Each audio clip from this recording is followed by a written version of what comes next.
informed, enlightened, alive and amplified.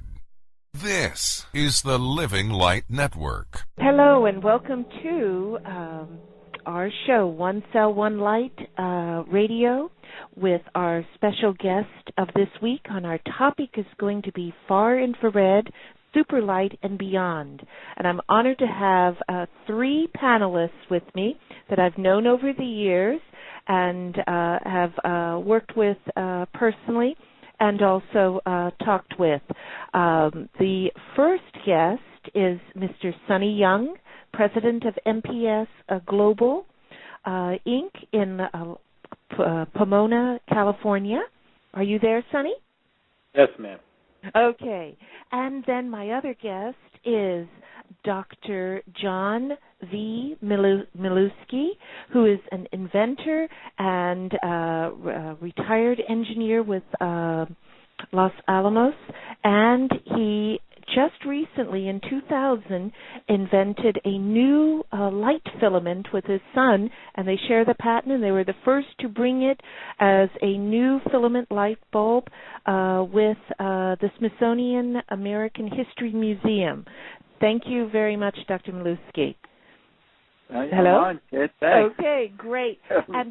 And audience, before we begin our panelist discussion on the topic and get a history from each one, I'd also like to introduce Dr. Richard Young. He's the Executive Director of National Registry of Environmental Professionals in the suburb of Chicago, Glenview, Illinois. He was former editor and publisher for Pollution Engineering magazine and has won numerous awards and published textbooks just like Dr. Milewski. He is right now attending the graduation of his granddaughter, and she's valedictorian of her high school. So as soon as he finishes with those services, he's going to be joining us. And we all know how important that is in events in people's lives. Okay? So thank you both for being with me, and I think our topic is going to be very good today because a lot of people have a lot of questions. And before we begin, Sonny, can you give us a little background to our audience of MPS and also their involvement with far-infrared or active carbon fibers, just as a little history, and then I'll ask the same of Dr. Milewski, and then we'll go into our discussions, okay? Okay, no problem. Yeah, first of all, thank you for the opportunity for me to attend this great show, and Dr. Hildy and I have been working together, having friendship together for almost 10 years by now. So thank you again, Dr. Staninger and the audience today.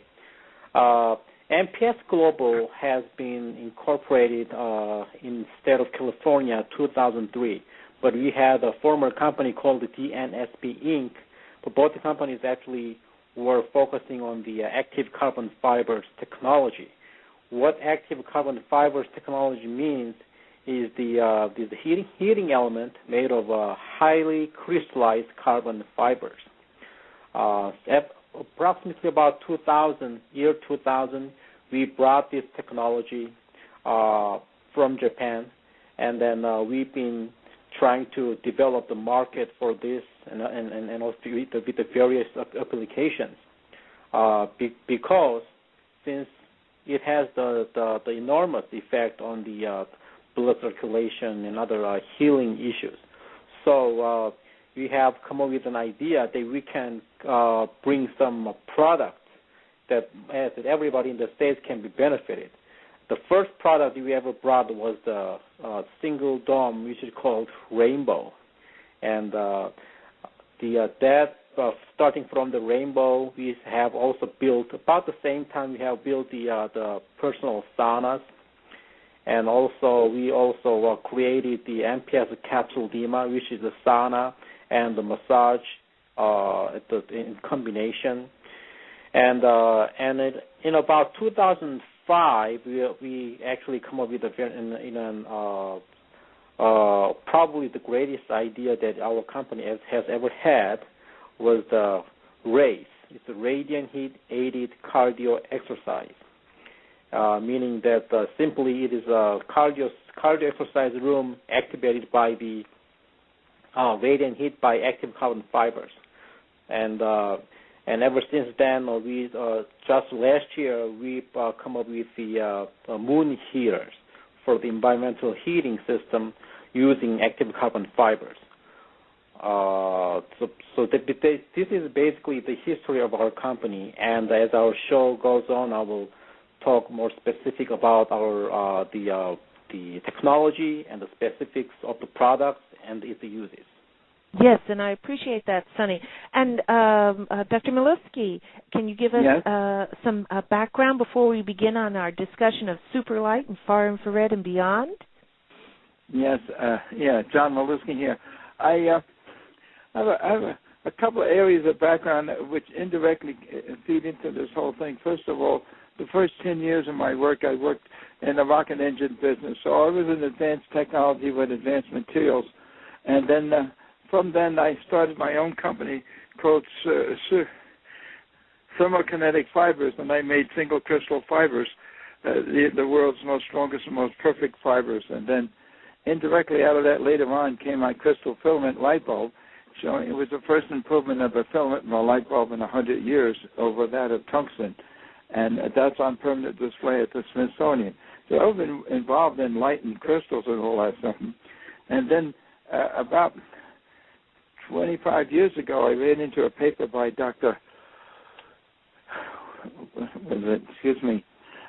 William,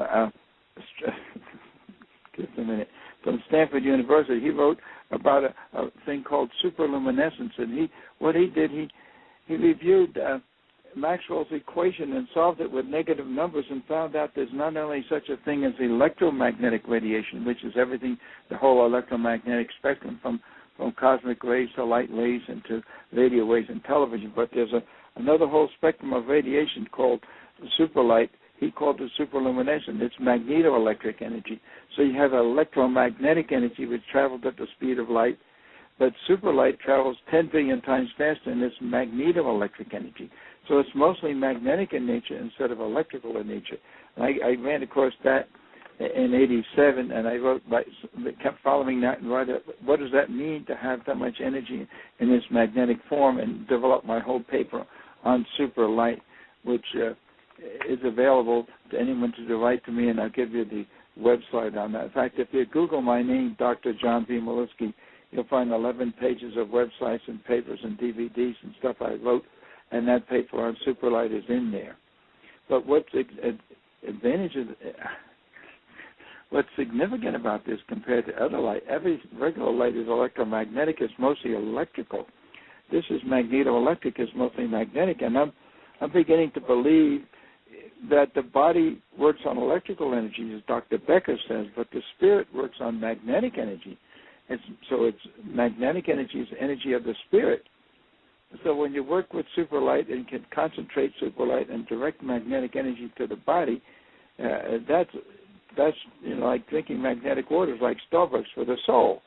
And so I got into this indirectly. The SuperLight causes all these new energy forces, and as a result of that, I believe it's called the dynamic ether. It explains that gravity is a push, explains inertia, and says no such thing as neutrinos, gluons, and dark matter.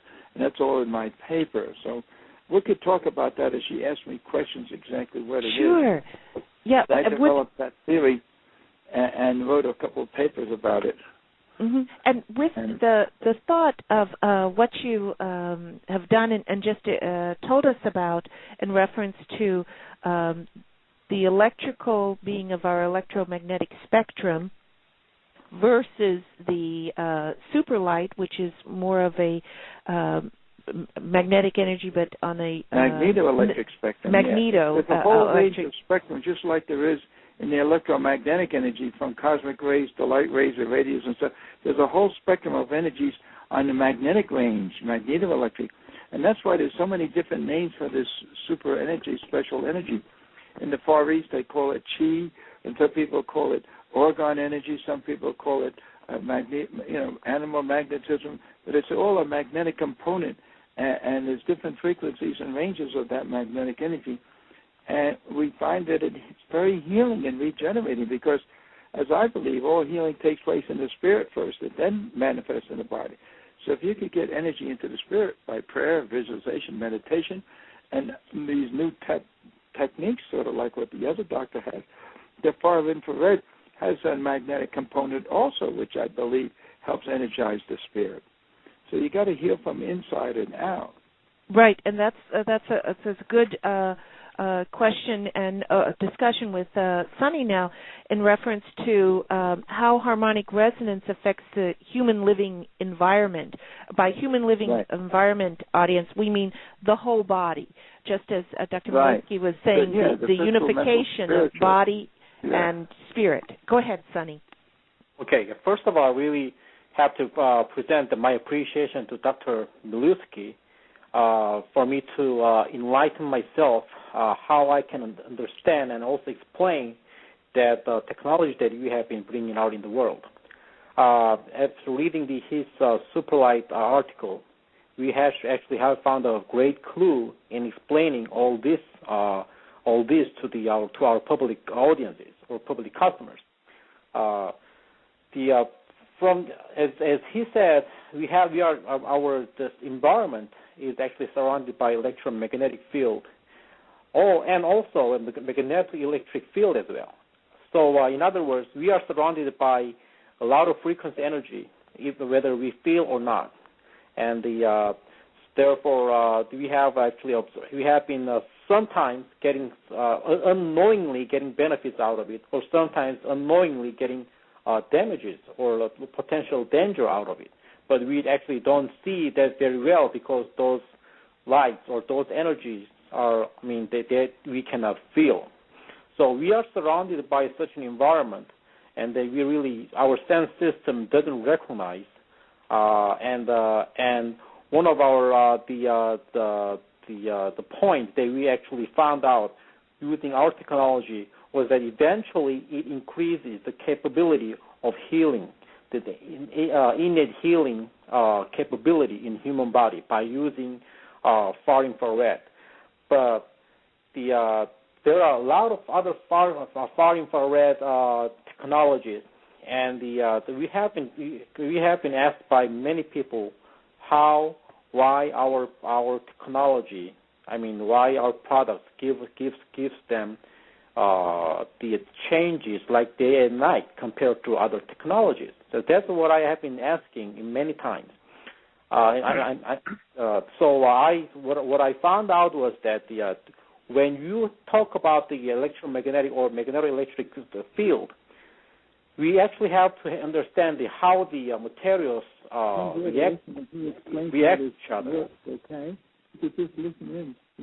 So, in other words, when you have when our body is made of, about 18.5% of carbon in our body, and mostly the carbons are located in the central hub in our cellular molecule system. When you have Farinfrared heater made of the exact carbon, and the carbon itself being a heating source, now we can expect harmonic resonance effect can occur, because harmonic resonance is something that is the energy response between those two subjects or materials that have same size, same physical characteristics, and also same material. And when those are identical each other, they give out the harmonic response. So in other words, generally speaking, when you talk about the environment, if you are surrounded by the material that is not natural or not friendly or none of the components of our body, then there are less chances that you can have that kind of harmonic response or harmonic resonance effect. But you are surrounded by natural environment that can create a lot of and abundant energy of the harmonic resonance because those materials are identical. Then you can expect the health benefits out of it. So an active carbon fibers technology, that technology itself comes with the highly crystallized carbon fibers, meaning the carbon acts like it is the heating source, and it has carbon frequency. And when it creates the heat, and because of the vibration of the carbon, the body actually absorbs it, and therefore makes harmonic resonance together. And since the active carbon fiber is running in a higher temperature or higher energy level, then the body follows that and absorb it, and then working together eventually. Right, and that's very important. And please, Dr. Milewski, feel free to join in after my statement, on that topic, because there was an article written in 1996 in reference to far-infrared and magneto-optical studies in two-dimensional electrons. And what they found is that as they put in semi-metals like arsenic or aluminum or gallium or even lead, what they found is that as they increased the temperature, the magnetic field would increase and vice versa.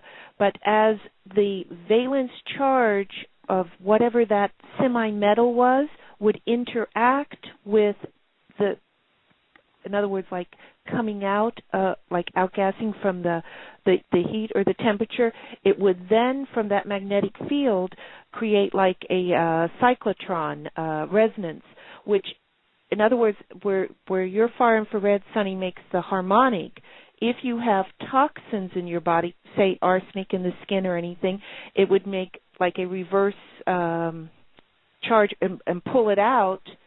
But at the same time, the person would feel possibly, because I've experienced this with patients, they would feel like, oh, it's very hot in that area. Like in your culture, you'd call it moxibustion, and it would be really the release of those toxins that could be in that area, or the interaction of what that harmonic is doing. Do you have any comments, Dr. Milewski? Well, basically what you're saying is, as the doctor said before, the body has a lot of carbon in it. And so when you're heating up carbon filaments, the radiation coming off the carbon tunes into the carbon in the body, and that gives you a harmonious thing. But if there's imperfections and poisons and, like arsenic or lead or things that you don't want in there, they're going to interact with this in a way that causes the heat, activate them, and allow them to come out. Right. So that's why you feel the heat. I would suspect that you might feel the heat where there's contamination in your body, and this thing helps activate it and bring it out. Right, and as you release... But when there's no contamination there, it just penetrates and warms the body and helps the body heal. Right, exactly. And I know Sonny and I have observed this over this 10-year a relationship in the field of far-infrared, and we've seen it. We've seen miraculous broken legs heal in 2 weeks, but at the same time, we've seen how the toxins come out, and it all goes back to the original of what the type of the toxin is, if it's a metal and it has a valence charge versus if it's the body's compartmentizing it, etc. And we have found consistently, as the far-infrared goes into the body, we have seen that people feel it right in their tailbone, which I've always said is where a lot of contamination occurs or accumulates over your lifetime. Yeah, right. Yeah, it all clogs up there, and you got to flush that out to clean out the whole, spinal cord, so the kundalini, or whatever you want, the healing energy can run up and down your spine. Correct. This would be very good for that. Correct. And with with the whole thing is, as Sonny mentioned earlier in reference to the different electromagnetic fields that we're involved with in the environment, we have so many now. We have different tests going on by government or military that interacts with ourselves. We also have a high amount of cell phones. We have more electrical devices in our homes than what we did as children or anything. And you as a professional have seen it happen.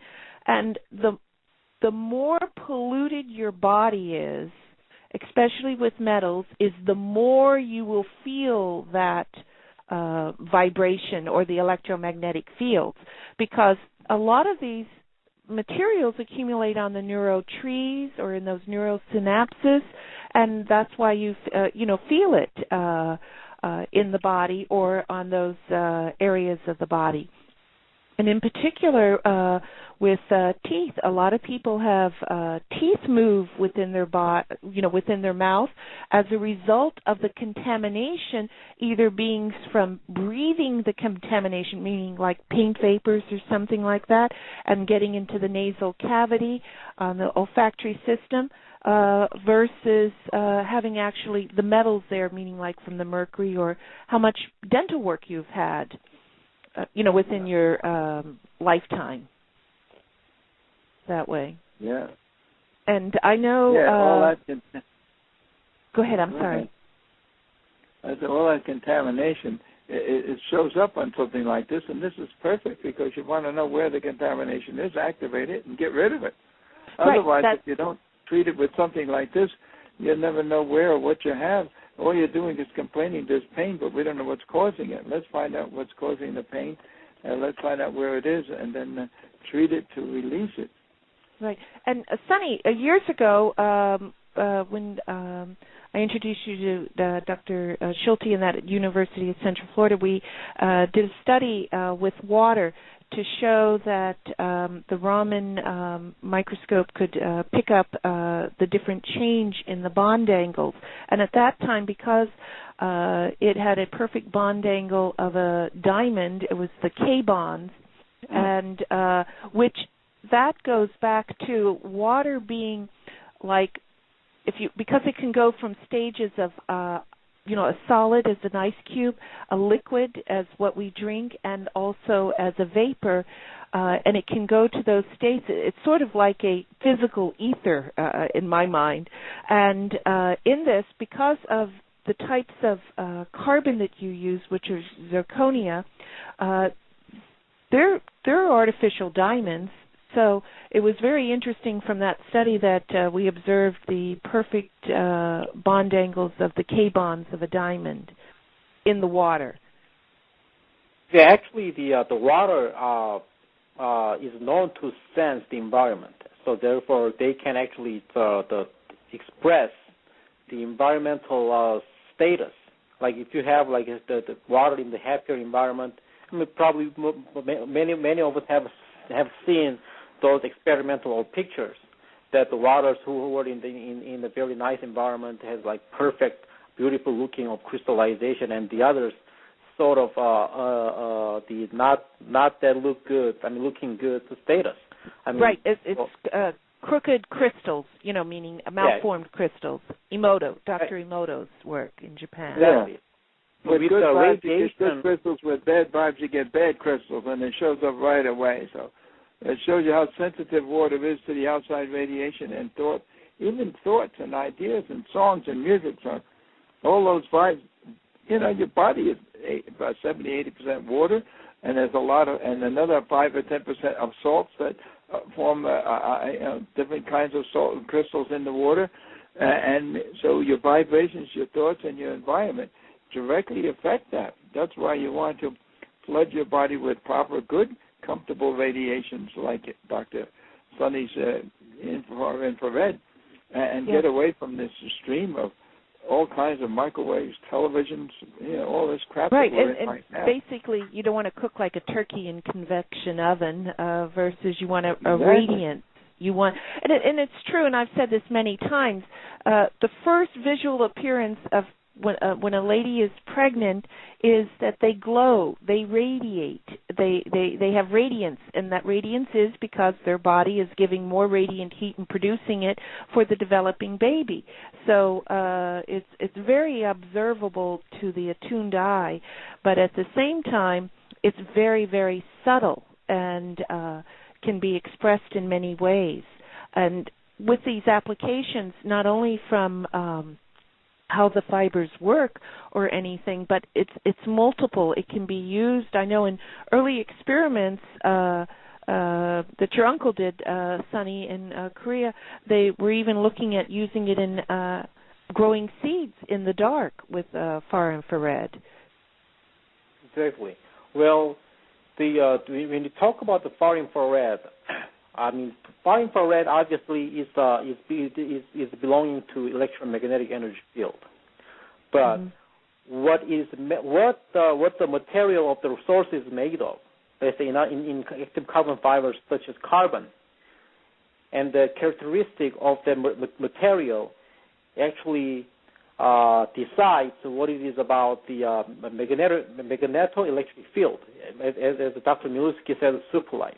Like in the Oriental medicine, when people choose the herb or other medicines from the environment or from the nature, I would say rather, they actually see the characteristics. They did not have any analytic skill to find out what's the ingredient in that particular herb, but rather they try to find out what's the characteristic of the plant, what's the characteristic of the natural the component of that certain medicine. So they were highly trained to figure out what the characteristics of the particular material or the medicines. Likewise, and when the heater that produces far infrared is what the heater is made of is really important, because that decides the characteristic of the SuperLight, what is magnetoelectric field. For instance, if the most likely other heating element, if it was metal, and then we can expect less harmonic response, because the metal doesn't really work with our human cells, because there's no the essential element in our body made of metal. But on the other hand, if the heating element itself was something very similar to our bodies, like I said just minutes before, then we can expect the harmonic resonance because of the interaction between those two elements of SuperLight radiation. Great. And maybe this is a good time to ask Dr. Miluski, what exactly is the best or the best way to describe SuperLight? What is SuperLight? Well, I'll give you a quickie on this. Everybody's basically familiar with regular light. It's electromagnetic radiation, and the way regular light is formed is that when an atom has outer electrons, and when the outer electrons drop in radiation from one level, drop in orbit from one orbit to another one, they have to lose energy. And that energy comes off in the form of electromagnetic energy, and so radiation and light form when an electron loses its energy state. But what forms SuperLight is that in certain areas of the universe where the temperatures and densities are extremely high, like inside of black holes and galaxies, there's a new form of matter where instead of having electrons in orbit around a nucleus, you have magnetic monopoles. And magnetic monopoles travel 10 billion times faster than electrons. And when they drop orbit and drop down, they give off magnetoelectric energy. One is electromagnetic from electrons, the other is magnetoelectric from magnetic monopoles. And the real key here is that what the significant difference is that magnetic monopoles and the electromagnetic light travels 10 billion times faster than the speed of light. And so this is a whole new area of energy that we're going to get into. Recently, they translated some new stuff from the Mayans down there, and they say what's going to happen on this 2012, we're going to go from having the fourth world working on four elements, the earth, air, fire, and water, to the fifth world, and a fifth element is going to be added. The fifth element is what they call the ether, which I say is SuperLight. We live in this sea of energy.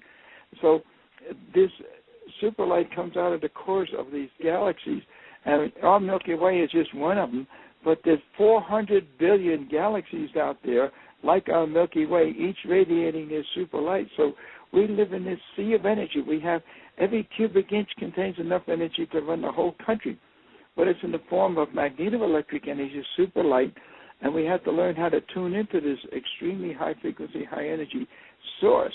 And so this is part of the work that I'm working on now. And for years and years, for the last 400 years, we've been working on developing tools and technology to work with electricity. You know, since Benjamin Franklin flew that kite and saw that spark, he says, hey, this electricity, we ought to work with it, get some energy out of it. And so they did that, and people made radios and televisions and, motors and cars and generators and everything. Now, the point is that we're not going to have electricity after 2 years from now.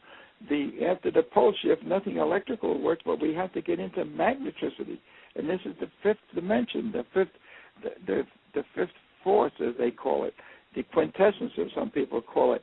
And that's magnetricity. We have to make motors that run on magnetic energy, magnetic light, and magnetic batteries and everything else. And so this is where my work, and this is where people are waking up to the idea that they call it energy of the vacuum. Some people call it, they have 0-point energy, chi energy. A lot of people have different names for it. Back in the ancients, they called it, chi, and Wilhelm Reich called it organ energy. These are all different forms of this energy, and we have to learn. I'm defining it as magnetricity.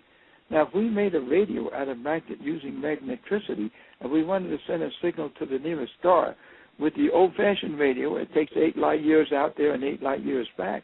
But if a radio running on magnetricity instead of electricity, it's only 2.5 milliseconds. So that means we could contact and communicate with the whole galaxy and the world. God has made that the whole universe is going to be available to us. We want to travel in space. We don't have to take any fuel with us on our flying saucers or units. We just develop a solar cell that collects SuperLight energy instead of regular light, and we could travel throughout the whole universe without any fuel because it's there. We live in this sea of energy. And that's sort of what I'm pushing with my ideas with my papers on SuperLight and stuff.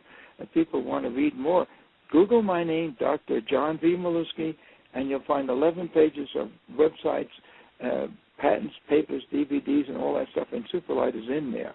And get more of the detail. And I'm willing to... Doctor, just a second. I missed something kind of important. When you said to Google your name, I want to write this down, and I think probably other people want to write this down. We just go a little bit slower. We see that once more. And let me introduce who's speaking there. Is Dr. Richard Young, Dick, who's joined us, and he's the executive director of NREP. Okay? Oh, okay, Dr. Young. Yeah. Go ahead. Go Dr. DR, and then John, John, V, middle initial for V for Vincent, and Milewski, Milewski, Milewski, and then Dr. John V. Milewski. Just Google that, and you'll find a lot of papers in there. Right. And also, how far away are we from all of this? I mean, well, there's people making magnetic motors now, but they're not very.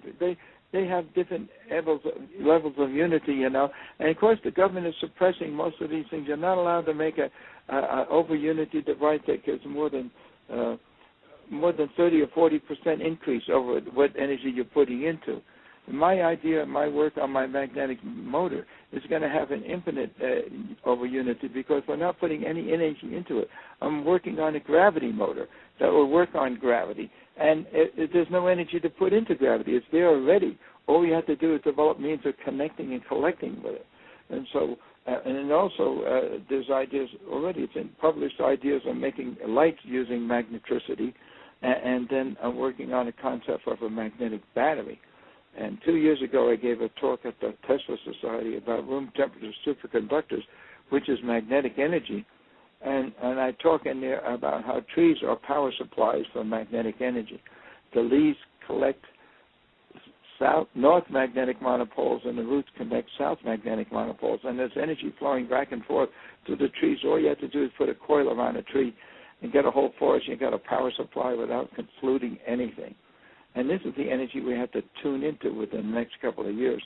Otherwise, we're going to be back in horse and buggies and candlesticks, Well, maybe a lot of people don't believe it's going to be that severe, but some people do. I think you're right. It looks like to me. The Mayans have been saying this for 3,000 years. Yeah. I guess your field is more advanced than mine in lots of respects. I'm not a physicist. But I have a degree in chemical engineering, metallurgical engineering, and ceramic engineering. So I've worked with materials all my life.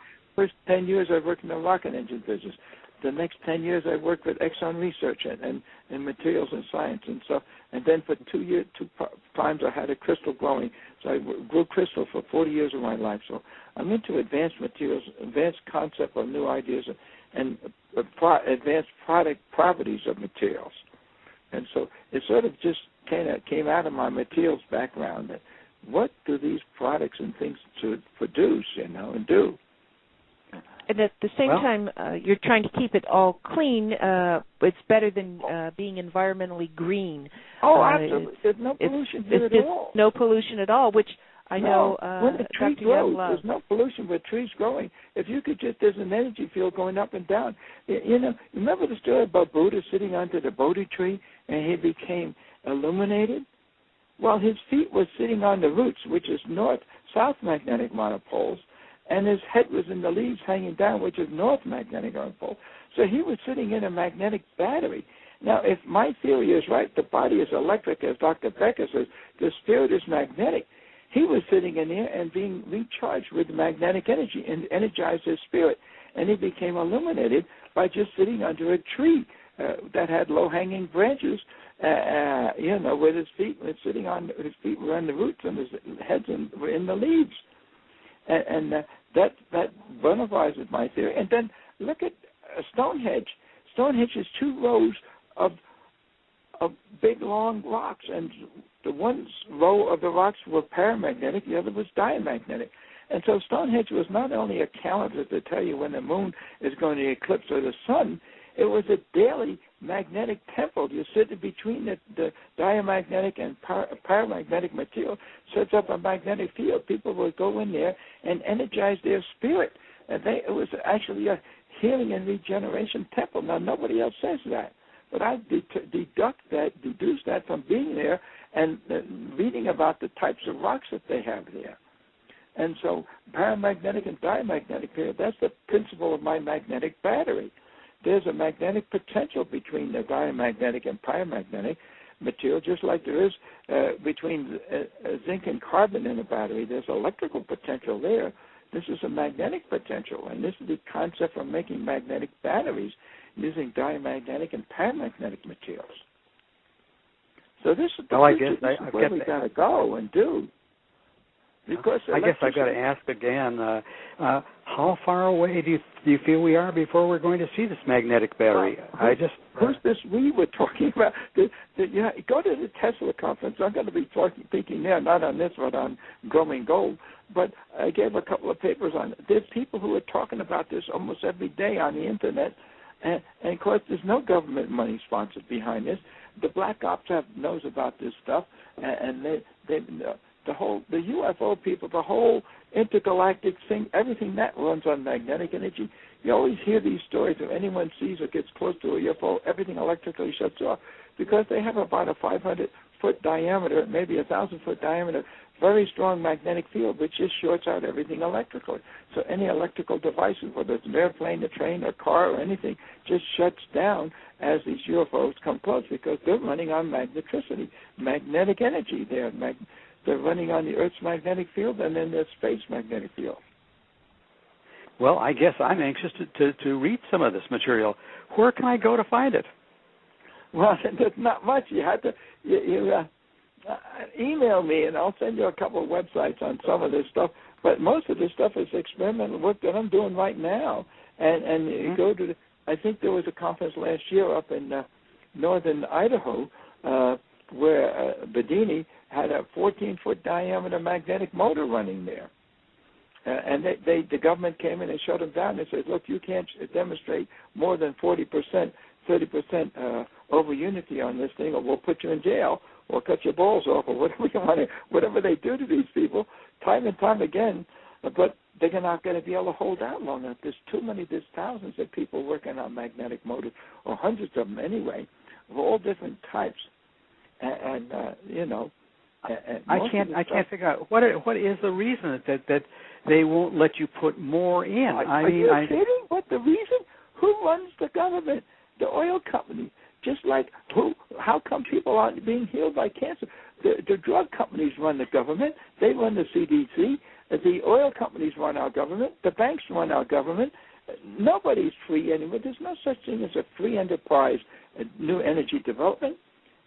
There's 5 or 6 really good cures for cancer out there. My good friend Ed McCabe was put in jail because he was pushing oxygen therapy. There's people, curing people with dandelion roots and just even eating fruit between meals. Keep your body, what do they say, alkali or die. To keep your body alkaline, cancer cells can't live in alkaline bodies, only in acid bodies. There's time and time to whether it's medical or energy or anything else, there's hanky-panky going on all the time. And so guys like me, I can't get a big company or government contract on this stuff. The minute it gets advertised that Everett is making any quantity, the whole thing, look what they did to Tesla.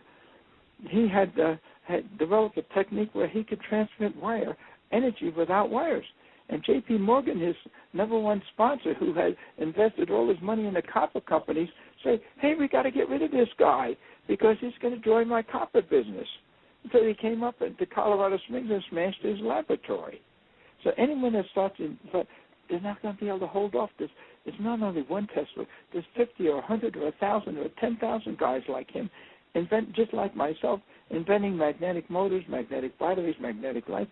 All this is going in the garage and in the basement or out in the porch. I have half of my lab on the porch, half in the garage, and half in my spare room.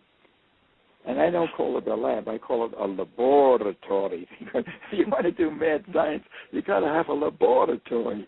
Yeah. A lab sounds like a toilet, And even with your recent patent that you did in 2000 with Dr. Peter Milewski, your son, for the new filament with the whiskers, carbon whiskers. The thing is, you spend silicon carbide and hafnium carbide whiskers. Well, here's the whole thing. Those guys, the big corporations, didn't want anything to do with it. They don't want a light bulb that doesn't burn out. They don't want a light bulb that uses less energy. I developed that whole thing by myself. My son and I probably put in $200 or $300 to make that whole thing work, and it was recognized by the Smithsonian Institute as one of the 6 most significant advances in lighting from 1950 to the year 2000, and yet not a nickel from any of those big corporations ever came this way to help. I spent $80,000 of my own money on patents and development of that thing, and now I'm still in a hole on that damn thing because they don't want it. The guys from General Electric in Sylvania and one other company came out here and looked at the stuff and everything else. They didn't want to do it because they didn't invent it. They didn't want to be embarrassed by the fact that a guy in his garage and in his basement and on his living room floor with his 18-year-old son going to college and high school invented something they couldn't do for $20 million or $50 million. Well, see, it just shows that but the ones that's going to change. No, but they're not going to be able to hold it off. There's just too many guys like me, too many people inventing these things, and people are accepting. We had with that Gulf thing going on, and all this war going on, and this pollution and environmental change, and we got to stop using electricity.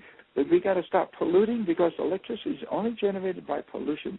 Well, a little bit with wind and solar, but so we're destroying our environment by generating electricity, most of it, and we got to have a new form of energy that doesn't pollute, and that's what magnetricity is going to be.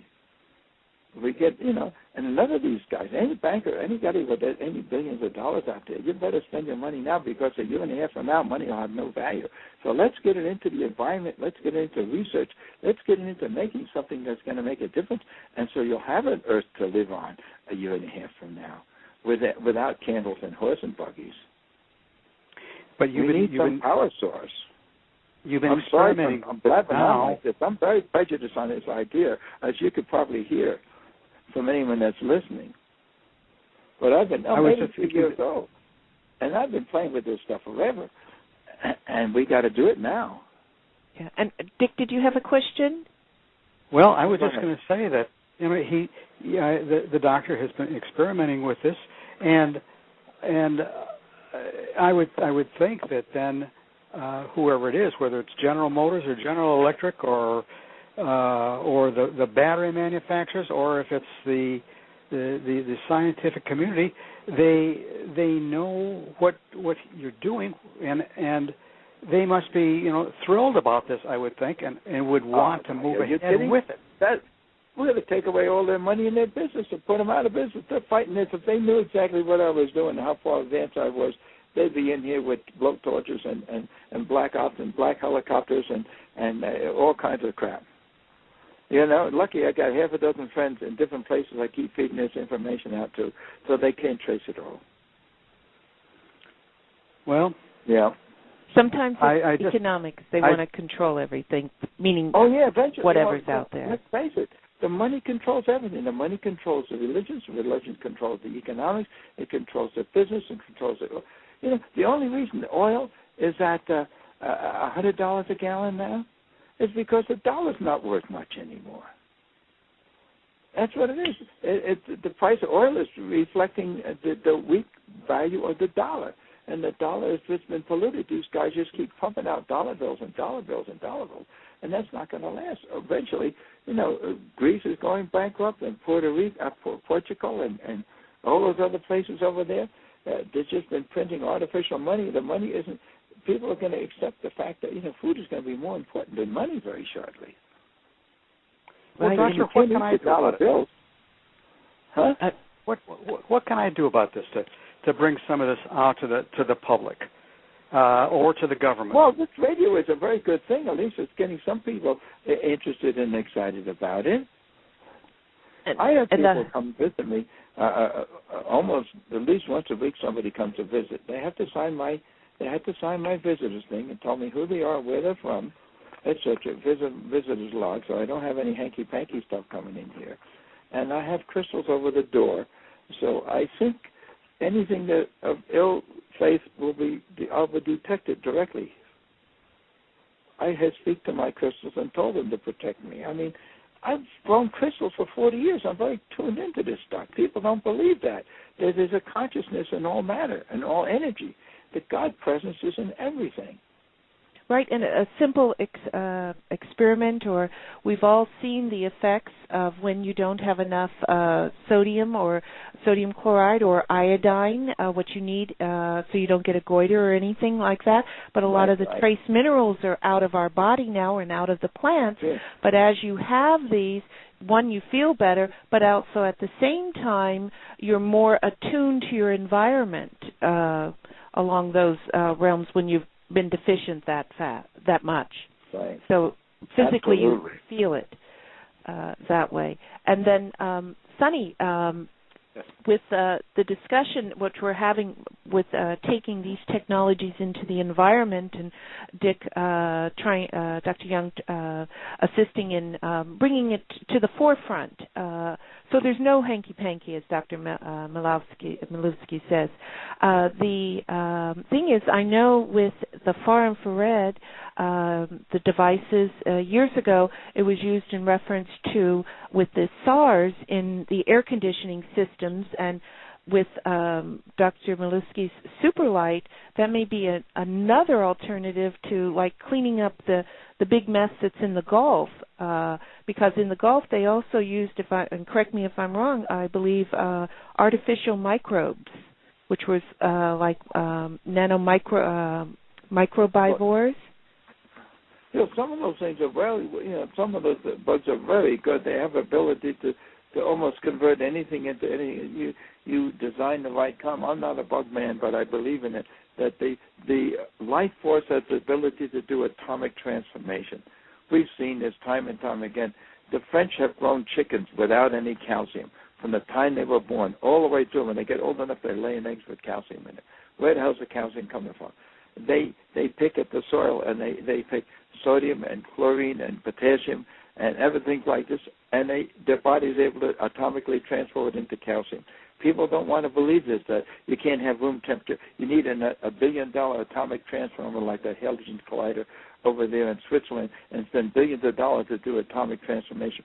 The power is in the energy of SuperLight. The light force has these conjugate bond systems are made of protein structures, have diamagnetic and superconducting structures that allow it to tune into superlight and do atomic transformation.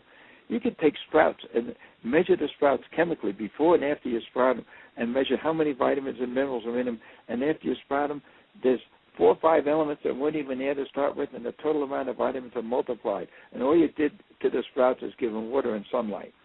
So the light force that tunes into superlight, we live in this sea of energy. We have the DNA structure and everything else are room temperature superconductors, and they could tune into magnetic energy. And magnetic energy has the power of more than the power of the sun in them. It's the power of atomic energy more so than, and can transfer elements into anything you want. Room temperature superconductivity is in the body itself, and that's the life force for generating. They say if the body is healthy, it could generate any vitamins and minerals it needs. And if it doesn't have the elements, it'll make them. Because the power and the force is there.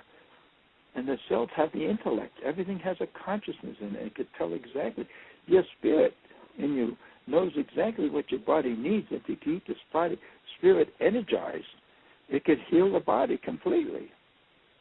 Because this isn't conventional medicine. Doctors aren't taught this stuff, And if I were to try to sell this in the book, they'd put me in jail. I'm not a doctor. You can't say that. You can't dare use the word that you might heal somebody. Or the person, even if you suggest that they might be able to heal themselves, the person is not a doctor. But yet, heal himself. But yet, doctor, let me just break in for just a second, doctor.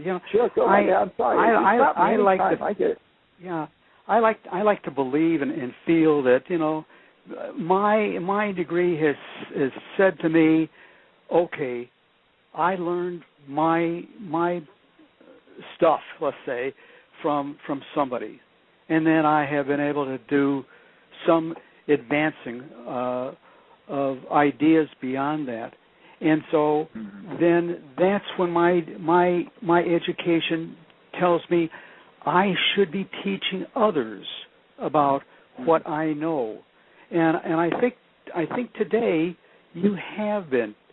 You've been telling us about it, and I'm saying I'd like to know when you're going to start teaching it. When are you going to start giving us that information so that we can use this? I understand that you're working in your laboratory, and you're not anxious to give out everything.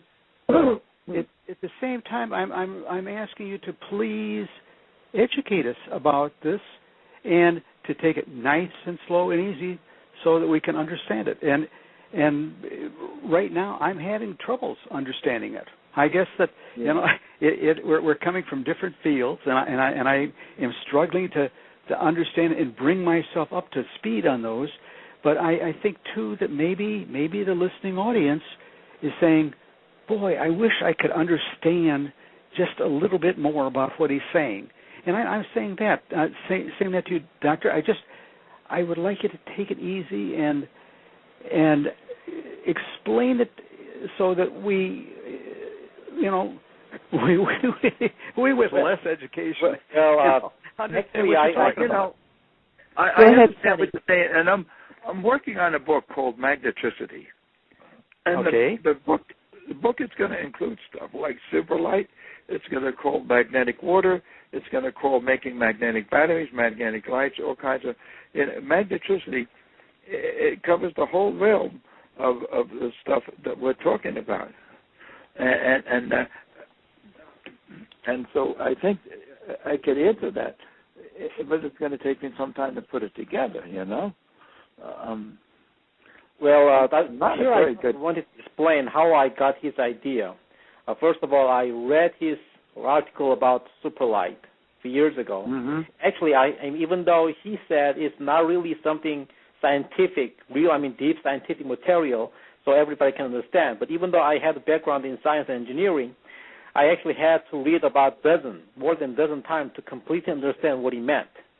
In his article, the interesting thing about that actually that enlightened me in many things about is what's the source of the superlight. And he said there's always a plus and minus, and positive and negative. And in the light, in the just regular radiation is plus, let's say, and the SuperLight means negative, minus. So when you are taught in our mathematics class, like all those negative, like what is the root of the minus one? We just it's a non. Oh, the square root. Yeah. Well, what it was is Maxwell's equation has a square root of minus one in it, and his equation. And to solve any equation with a square root of a minus number, you have to square both sides of the equation. So if you just put positive numbers in Maxwell's equation, you get electromagnetic radiation, and it's traveling at the speed of light, c. But if you try to solve it by putting negative numbers, what happens is any valid mathematical equation is just as valid whether you put positive or negative numbers into it. So you put negative numbers into Maxwell's equation, and you find out that in order to solve that, you have to square both sides of the equations. So in order to find out the values of the electric field and the magnetic field, you square both sides. You end up that you have c squared is equal to and again it comes out magnetoelectric and so electromagnetic. So the velocity of this new wave, which is mostly magnetic in nature, travels 10 billion times faster than the speed of light. And it comes. And then recently, usually the radiation comes from the source to infinity. And he said it's infinity, and the SuperLight comes from infinity to the source. In other words, it has tendency to come back to the original, and a tendency to gather things. So, like he said, if we can manage our spirit, we can heal ourselves. Meaning, if we are focusing on our original sources, then we can actually maintain ourselves and stuff like that. And also, he mentioned about the crystals. Actually, they are transformers or collectors of SuperLight. Meaning, because the crystal has such a high density form itself, meaning the tendency from the infinity to source has been mostly effective to it. So when you have the crystal, in your body, let's say liquid crystal in your body, meaning you are younger and healthier. But if you are getting older and sicker, the crystallization breaks. So I'm just trying to add one of this point to my active carbon fibers technology, being those heater as a crystal, is actually we can work a lot with the SuperLight and interact with SuperLight of our body. I mean, if Dr. Miluski has anything to add on, please. Yeah. And just, gentlemen, just ahead, the music in the background is that we're coming up to the hour, then we're going to take a break. And so can we leave that question for the start of the break, and we can talk about SuperLight in the human body and the living light crystal, as it fractals like glass. Good idea. Okay, good. That way. So I appreciate all the comments because this is very good, more than a panelist. It's like a debate, and I like it, where we're bringing out information from each one of our sources so that the audience can have more knowledge, just as Dr. Young brought out, to get the knowledge so that we all have the wisdom to make choices in the future.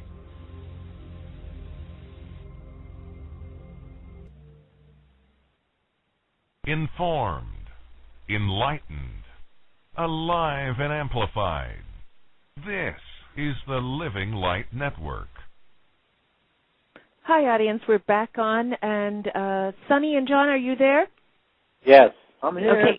Okay. You're back there, Dick? Did Dick come on? Because we lost him in the process of when we went for break. Hopefully he'll be joining us soon when he calls back in. We left the discussion for the discussion in reference to Sonny. You were explaining, if you don't mind, going over that again in reference to the human body being a like SuperLight with its own crystals. Yeah. Because the music and everything sort of cut you off. Okay. Okay. Go ahead. As Dr. Miluski spoke about the SuperLight, and he said is the light, the radiation coming from the infinity to the source, meaning that, and also he said the equation of the root minus one. I mean this kind of imaginary number, but it's actually meaning in mathematics and probably in actual world as a SuperLight affects to our body, and so that all relates to the discussion that the tendency coming from the infinity to the original, or I would say from the growth to the original gathering. So that's what the SuperLight is making as a tendency.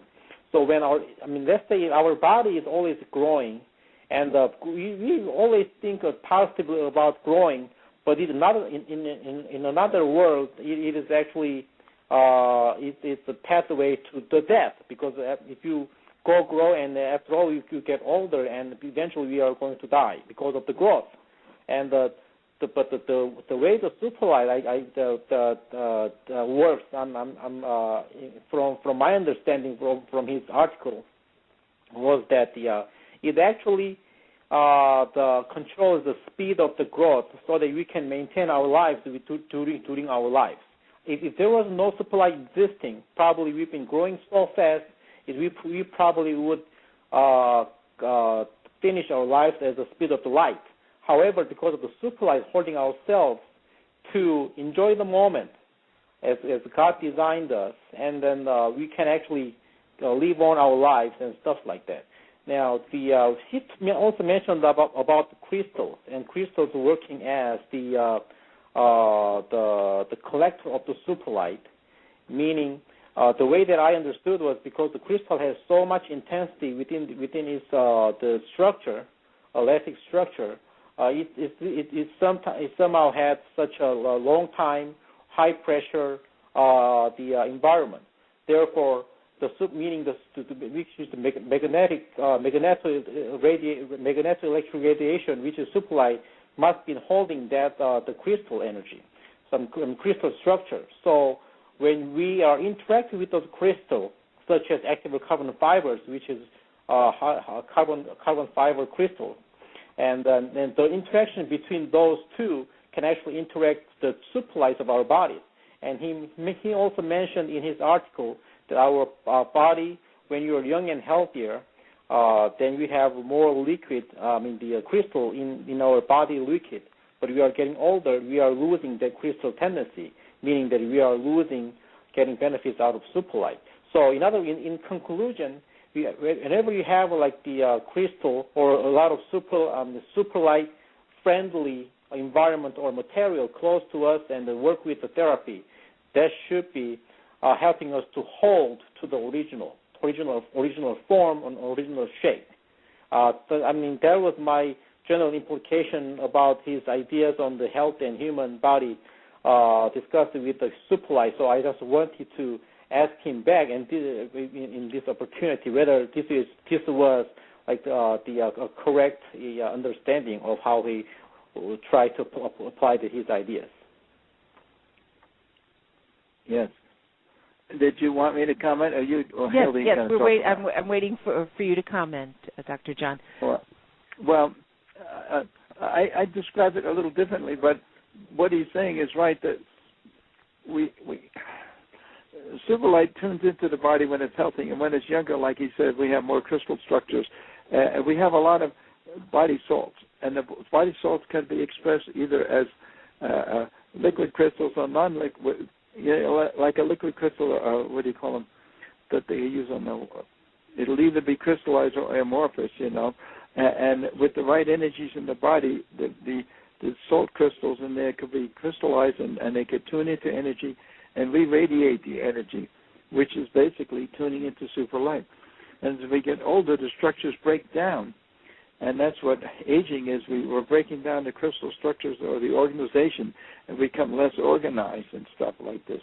And that's why these antioxidants and all that stuff, you're breaking, the oxygen goes in there and breaks up these crystal structures, even breaks up the organized structures of the proteins in our body.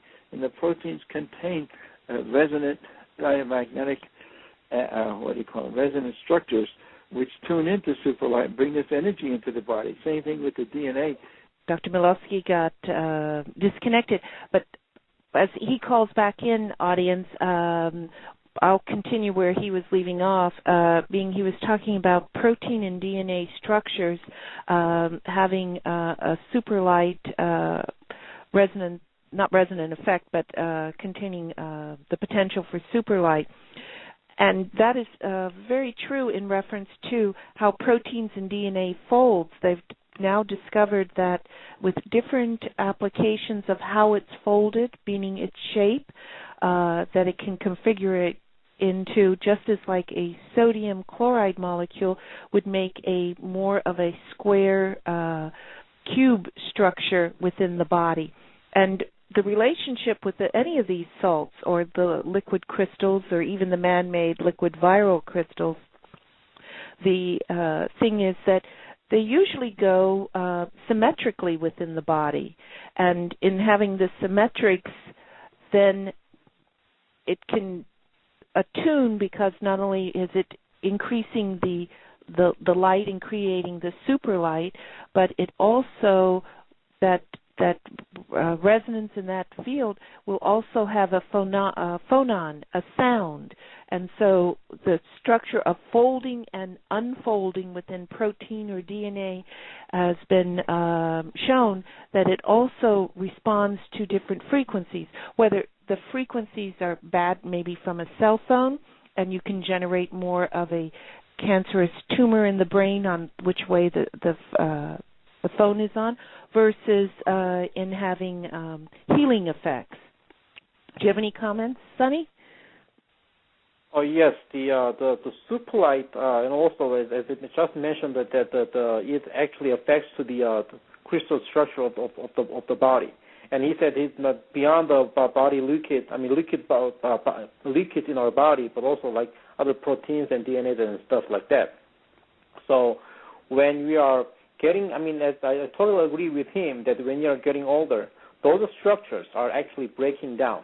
So the tendency to keep the structure, which is the form of the life force, is actually breaking down. I think that's the aging process, or that's also getting us into a disease status. So, right, and that's proportional to the amount of pollution that you have in your body, and at the same time, as the result of whatever that pollution is, of non-maintaining that, I'm going to call it the liquidness of that light, it also has a relationship on those cell membranes or into the organs, because you see the end result, like of cancer, is proportional to the amount of iron and also calcium, meaning they become higher ratios within the body because it's being blocked within the cell membrane.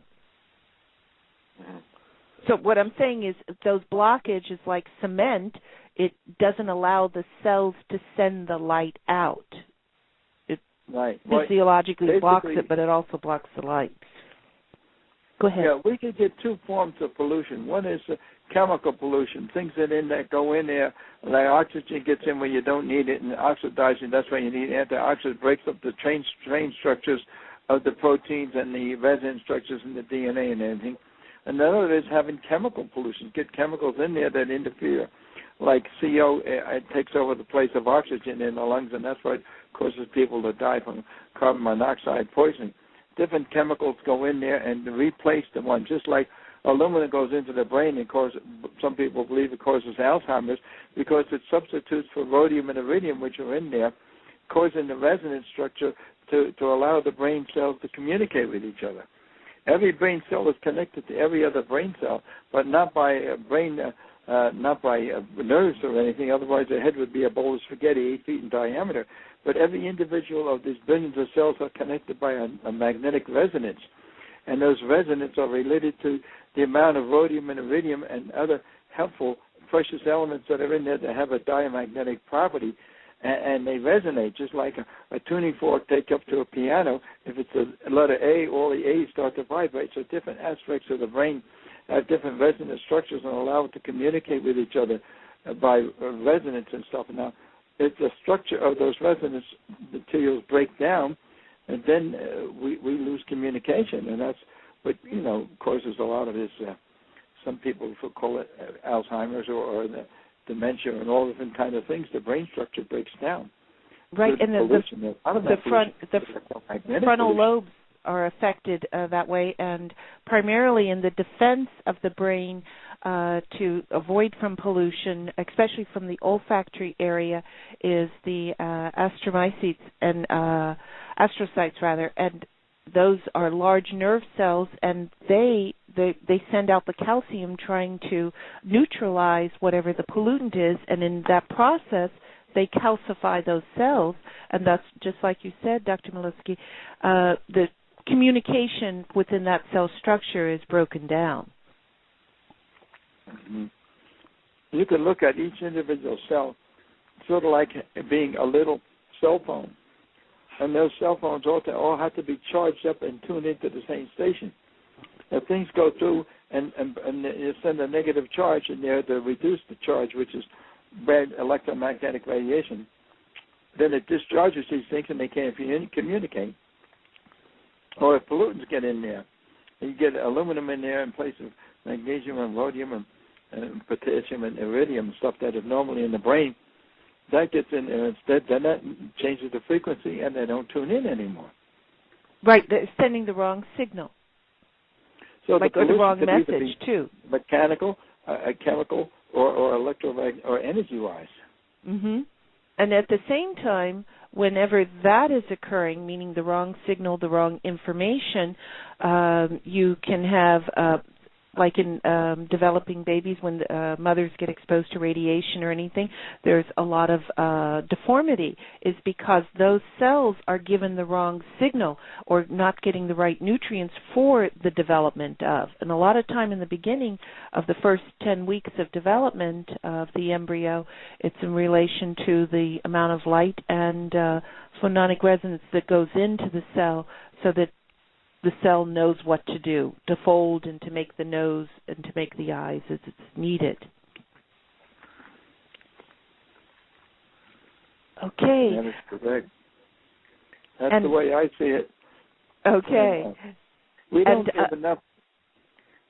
give enough credence to the fact that the different foods and these different herbs and stuff have a certain resonance associated with their own structure, and that the foods are so important that you eat the right foods for the right place, etc., etc. That's very true, not only for the nutrient value, but the minerals that are in them, because I know I stress with my patients that be creative, use other recipes, use other nations' recipes or other cultures. Make a blend of it, because the food that you're normally not accustomed to may be the most beneficial to you when you're in a chronic illness state or trying to purge toxins from your body. Now, I know, Sonny, we've had a deep discussion in reference to devices and how they detox the body and cellular repair. And I know with Dr. Miluski in growing crystals, I'm going to say in the combination of all three of us here on the line together with our audience, I see a potential of how if we could take the merger of all these technologies that from each one of our fields would create, would be very beneficial not only to the environment and to the world, but also to the body. And I know that the more radiant heat you use and the bridge of the SuperLight and that experience of that SuperLight would definitely cause a lot of, as I call it, cosmic cellular bursts within the cells to regenerate and simulate those tachyons so that the intent of what you originally were created to do and to be, as in the perfect form, would be expressed. With that statement, Dr. Miluski, do you concur or not? Oh yeah. I'm reading some of my own stuff here while you're talking, and it tunes right in with that. You know how important it is. For example, there's a company that makes aloe vera juice, and they're not allowed to publish this. They say because they're not doctors, but they've given some experiments and stuff and filled aloe vera to people with Alzheimer's, and it's helping and slowing things down. And the reason that is, if you take aloe vera juice and analyze it, you find out that it contains rhodium and iridium. And this is what I was saying before. The brain parts communicate with each other by magnetic resonance of the amount of rhodium and iridium you have in the brain. And this is where the problem comes with too much aluminum in your body, whether it's sprayed under the arm or you're drinking out of aluminum cans. Or years ago, my mother used to cook with aluminum pot, and she ended up with Alzheimer's later in her life and stuff, because the people don't realize that the chemistry of the body and the vibrations and elements in the body, which is associated with the food that we eat, all affect this health situation. And we don't realize that if you eat the right stuff, you can add the rhodium and iridium and help the brain. If you eat the wrong stuff, with too much aluminum or crap in it like this, you could contaminate it. And this whole education is so short. We spend so much time blabbing about all kinds of stuff. The educational system absolutely stinks. They don't teach anything, really the body chemistry and everything like that in schools. Well, that's true with a lot of the education, and whether it's university, high schools, colleges, or anything. It's where a lot of the information is being taken out, or as I call it, dumbed down in the textbooks. I'm notorious for buying textbooks, and I think it's great when you can buy them for $0.25 at the library sells, but at the same time I'm thinking in the back of my mind, golly, this book was $365 and I got it for $0.25, but at the same time, why is the library getting rid of the reference department, as I call it? Because it's not available. Well, there is a dumbing down. There's a group that's trying to control and dumb down everybody. That's why we're polluting. They're putting these airplanes flying over with these contrails and dropping all kinds of crap. And, of course, they forced and passed the law that you got to have a fluoride in your toothpaste. And you go, every time you turn around, they're playing games with us. And then Monsanto develops seeds that only work on their fertilizer. And their fertilizer, so you can't use the seeds over and over again. And then their fertilizer makes the plants grow faster, but they grow faster with hardly any minerals in them. And so we're eating food that has no value or minimum value. And this is all part of a hanky-panky conspiracy. But, you don't dare say that if you're in the wrong place. They don't like to hear that, because the people with the money, they want the people. See, doctors want you to get sick and stay sick for a long time. They don't want to heal you, because they heal you, you lose a customer. And same thing with the drug companies. They want to heal you by giving you pills. And so they get to return customers with pills, and there's a lot of money coming in. And then you can't pay the doctor directly. You got to go through an insurance company. So somebody else, it's like the Queen of Hearts. Everybody's taking a few tarts on the way out, and there's very little money left actually to do the healing or to help the people. The whole health sales structure is so contaminated. And that's why every time you turn around, they're trying to pass another law against doing natural food, Someone takes a natural food and gets a bellyache. You hear about it forever. But 50,000 people die every year in hospitals by pills that are approved by the FDA because either the guy made a mistake or they overdosed or it has bad side effects. Right. And yes, and that occurs. And that's why it's so important, audience, that you need to take responsibility of your own health and your own life. And in many cases, you may want to set up a room in your home or in your area or in, like Dr. Milewski said, his laboratory. Yeah, like Boris Karloff. Laboratory. Yes, so that you can maintain your own health. And I know MPS was highly successful in bringing in the Capsuledema, which had a dome and the rollers on the back, so it would massage your back, open up your body, etc. And this was so lovely as a conversational piece in the individual home, or setting up your own little room instead of just a fitness room, having other types of equipment that are out there that can help you on your in your health. Because I'd like to see a SuperLight device that you could just strap onto your body or put it in your pocket and regenerate yourself, give you that booster when you need it. So I feel it's interesting. I gave a talk on crystals about 30 years ago when I lived in Santa Fe, and I was talking at the time I was making the single crystal fibers, and we were talking about crystal resonance and how they do that, and then the subject came up that, someone said, gee, they heard that, thousands of years ago, the priests in Atlantis, once a year, they'd go in and sleep for a week or two, a week in a cave, lined with crystals, and they'd come out, and they would do that, and they lived hundreds and thousands of years because they rejuvenated their bodies by having crystals all around them. And I said, well, that ought to be a great thing. How about my crystals? My little fine crystals, we could weave them into cloth and then paper the walls of your room or your office with crystallized wallpaper, crystal filament wallpaper that resonates. The finer the crystal, the higher the frequency, the deeper the penetration, the more, I believe, spiritual energy we have. And so that would be great to make your den lined up with crystal wallpaper, So that's why these days our company, MPS Global, come up with an idea to create the world heating system. I mean, it's not a wallpaper, but it's a world heating system. It's called moon heaters, made of crystals. Okay. That in about, let's say, if 400 watts, it's capable of heating about 100 square feet.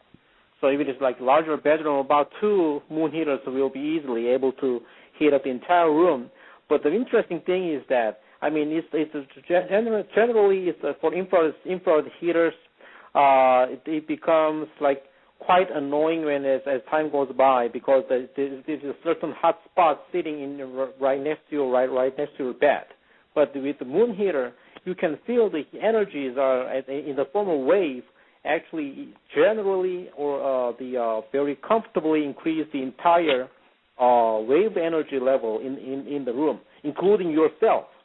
So it doesn't really increase the temperature in the air that much, but rather it increases the temperature of the subject that has carbon, like human, including the human body. Exactly. So it tunes into the body, not the room. Exactly. Correct. So that's right. Yeah. And so you feel it filled with radiation, but it only is picked up by the body, which has a carbon structure to it, because of the frequencies are tuned into the carbon atom. Absolutely. We're hydrocarbons. Part of our body are hydrocarbons. Yeah. And Whoa! Wait a second, guys. Wait a second, everybody. What? Okay. I think we're talking about some stuff that is way, way, way over the heads of everybody else who's listening, and and to a great extent, me too. I mean, I don't know that you can really get away with just saying, that all doctors are bad, and that's basically what you just said. You just said that. No, I said, and in general, there's a lot of that. The hospitals are all bad, and no, I just maybe said there are a lot of people dying, and they advertise when a person gets sick eating a pill, a natural pill, but they never tell how many people die in the hospitals. They never advertise that. Oh, sure they do. Absolutely. They don't advertise it, but the statistics are all there. I can go down to the Center for Disease Control in Atlanta, Georgia, and I can walk in and I can get any kind of information like that I want. It's all there, Or if you don't want to go all the way to Atlanta, in fact, there's lots of times that I don't want to. I can just pick up the phone and I can call and talk to somebody down there. Have you ever, just consider, you could call a press office. They have a press office down there, and you can get things like that. And of course, they publish their own newsletter, Morbidity and Mortality, that gives statistical information like this every month. And I would encourage people who are listening to the program to write to CDC and ask to be put on that mailing list, because it'll give you insight. I'm not saying that all of the doctors are good and all of the doctors are bad, and certainly I've had one or two that I didn't think a whole lot of, but I can't see to myself that they're withholding a lot of information because they're trying to retrieve their costs that they had in developing and patenting certain medicines. But that's what you should be doing with some of your ideas. Has anybody thought about patenting the idea of putting crystals in the room like this? I don't know. I haven't looked. I thought of it, but I don't have $200 million or $50 million or even $5 million behind me like all these drug companies have, or the oil companies have for their energy systems to make magnetic motors.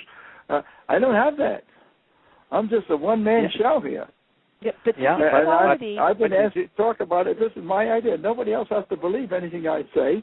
These are my opinions based on 82 years of pounding the pulp here, working at Los Alamos, work at Exxon Research, the largest research corporation in the world, the largest government research laboratory in the world, loaded with PhDs and all that stuff, and most of those guys had to head up the you-know-what.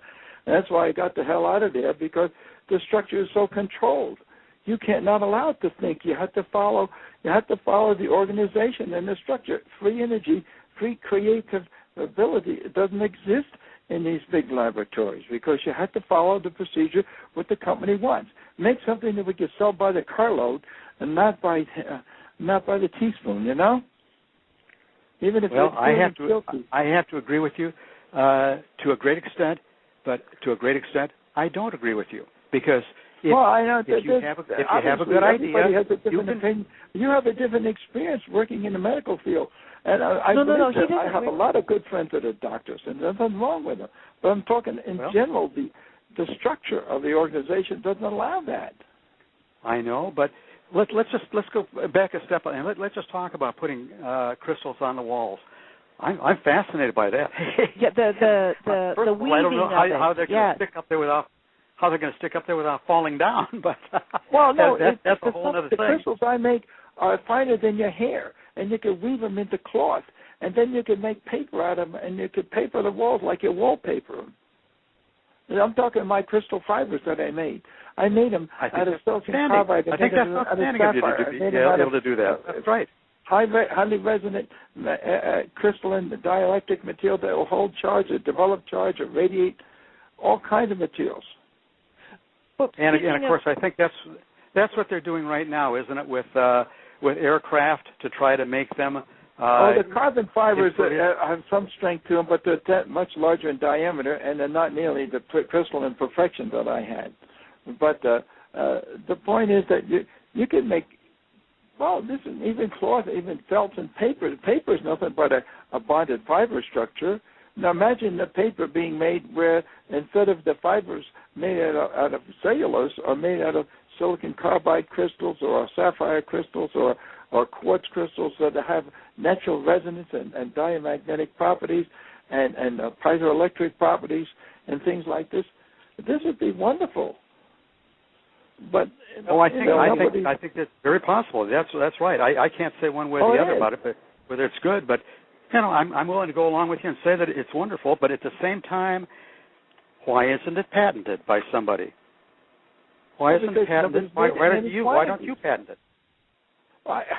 I spent $80,000 on a crystal filament light bulb, and the large corporations won't have anything to do with it because they didn't invent it, they don't want it, and they don't want a light bulb that doesn't burn out and use less energy. But it was so recognized by the Smithsonian Institute, it was put on permanent display there as one of the most significant advances in lighting in the last 50 years. I'll tell you what, I'm going into Washington next week. People recognize real science, but so much of the stuff is controlled. There's I was at Exxon Research, and I know how much, and we had developed some really good systems. Oh, if you can't make it and sell it by the railroad car, we're not interested in it. All right, and indeed, devices. And those organizations, they're profit-making companies, and I'm not going to fault them for that, for making a buck. No, I'm not. But I'm just saying, where's the money for this stuff?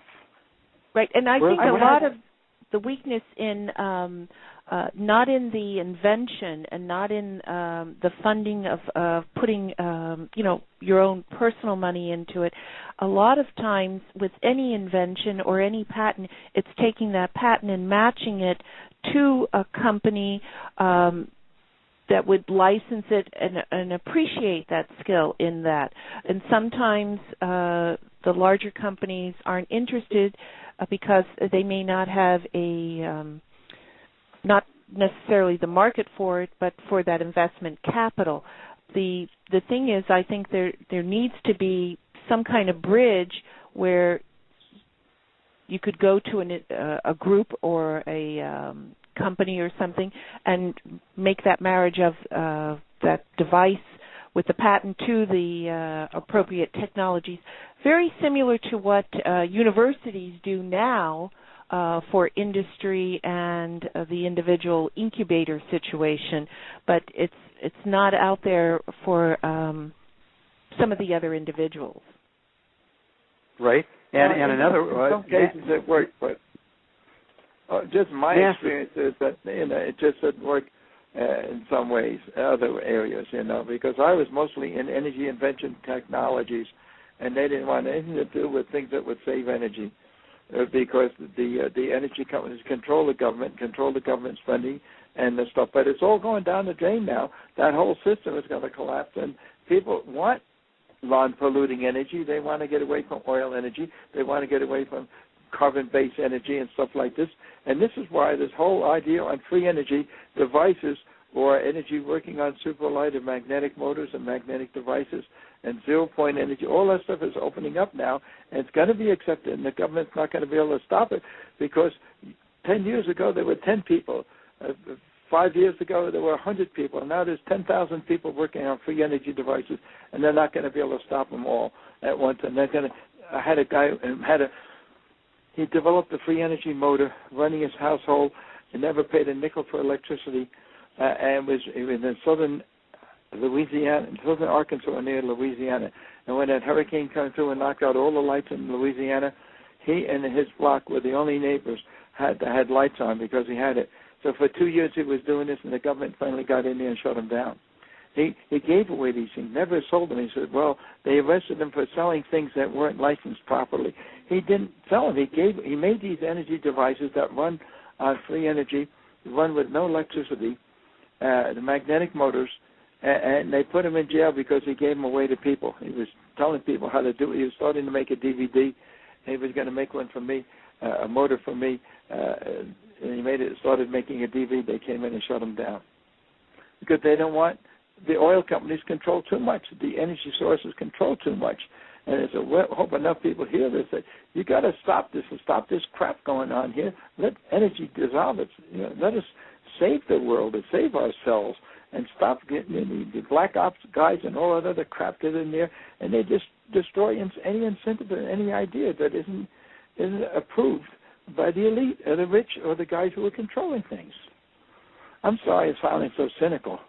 But I've been through this thing. I worked at Icon Research. I worked at Los Alamos, the two most prestigious government or national or corporation research labs. I had my own company twice, and we did more manned science and science marching by just being 2 or 3 guys in the little lab making things march than you could do in any of these big corporations. And that's what I call a shoestring budget, where you're able to produce it and have a synthesizing mind, just like you've expressed, Dr. Miluski.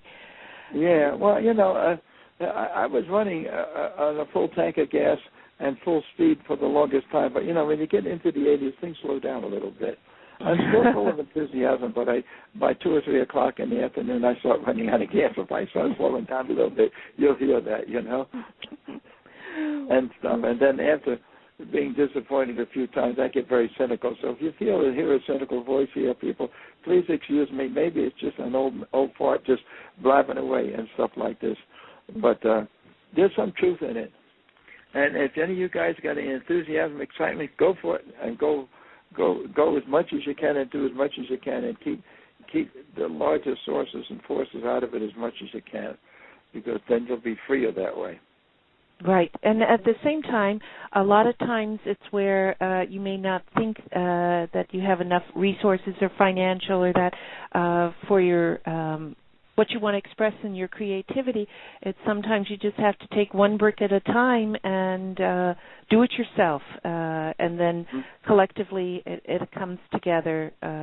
Because I feel people are waking up to what's around in their environment, what's around in their home, what's going on in the world, and they're starting to take before you can do the world, you need to do your own home or do your own life in what you do. You're right. And, all this stuff with the, weather changing and the Gulf thing and all, people are getting to the idea that, we have to become more independent individually. We have to learn to carry our own and all that kind of stuff. And don't wait for the government to bail you out if there's an earthquake or stuff. Be prepared. Have some stuff put away at home. Have some water and some food and some stuff, etc. And don't wait till they knock on the door and say, hey, there's a fire down the street or something is happening. You got to get out of here and you don't have anything ready. Be prepared to pack up and go. And also, meanwhile, be prepared with some candles because before the year is over, we'll probably have a power failure because of the sun is emitting cosmic CMAs, corona mass injections are coming stronger and stronger all the time. They've knocked out satellites 2 or 3 times already. My wife has a perfect information on that because she rents to a girl who is she's a satellite communications expert for the government at Kirtland Air Force Base.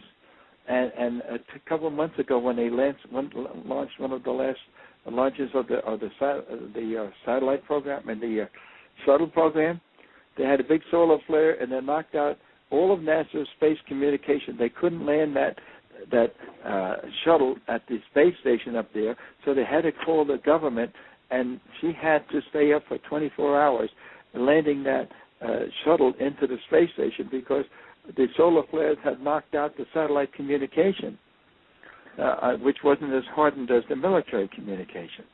And so the sun is acting up, and it's going to get worse. The predictions are the solar flares are going to get stronger and stronger, and we're going to knock out eventually, and it could knock power out for 3 or 4 weeks or 3 or 4 days. Now, a suggestion, keep your gas tank full all the time. Don't let it go below half, because if power goes out, then nobody's pumping gas. If power goes out more than 3 days, there's no food on the shelf because the trucks can't run. And I'll tell you, we might have a couple of weeks of complete power failure across the United States. The good that we have out there is nothing but a big antenna and a big wad of electrons coming from the sun could overload that thing, and we could be out of business. So be a little bit prepared. This stuff is going to happen. We're into these changing times and stuff, and that's why we have to be prepared even for simple stuff like that. So excuse me for being a little bit blobby about this stuff, but I've been around long enough to know that you can't. First of all, you can't trust the weather, you can't trust the government, and you can't trust a lot of things, But you can trust yourself. That's the whole thing. Yeah, so that's what it is. Everyone needs to take responsibility for themselves.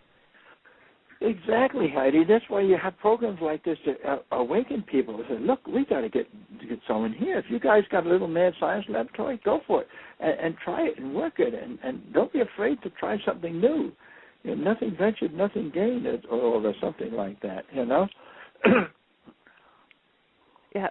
Well, it's come a long way that way. And Sunny, I know you mentioned the moon heater, which is very good in not only warming the air, but would be very good in keeping, I'm going to call it the air clean, in addition to like electrostatic machines where you keep the particulate out, especially if you had chronic respiratory or anything along that line, I feel, because I've seen how well it works in just making, I call it the air crisp, so that you can breathe better and you can feel better within your lungs, just as when you go into a sauna, that warm air feels good within the lung cavity.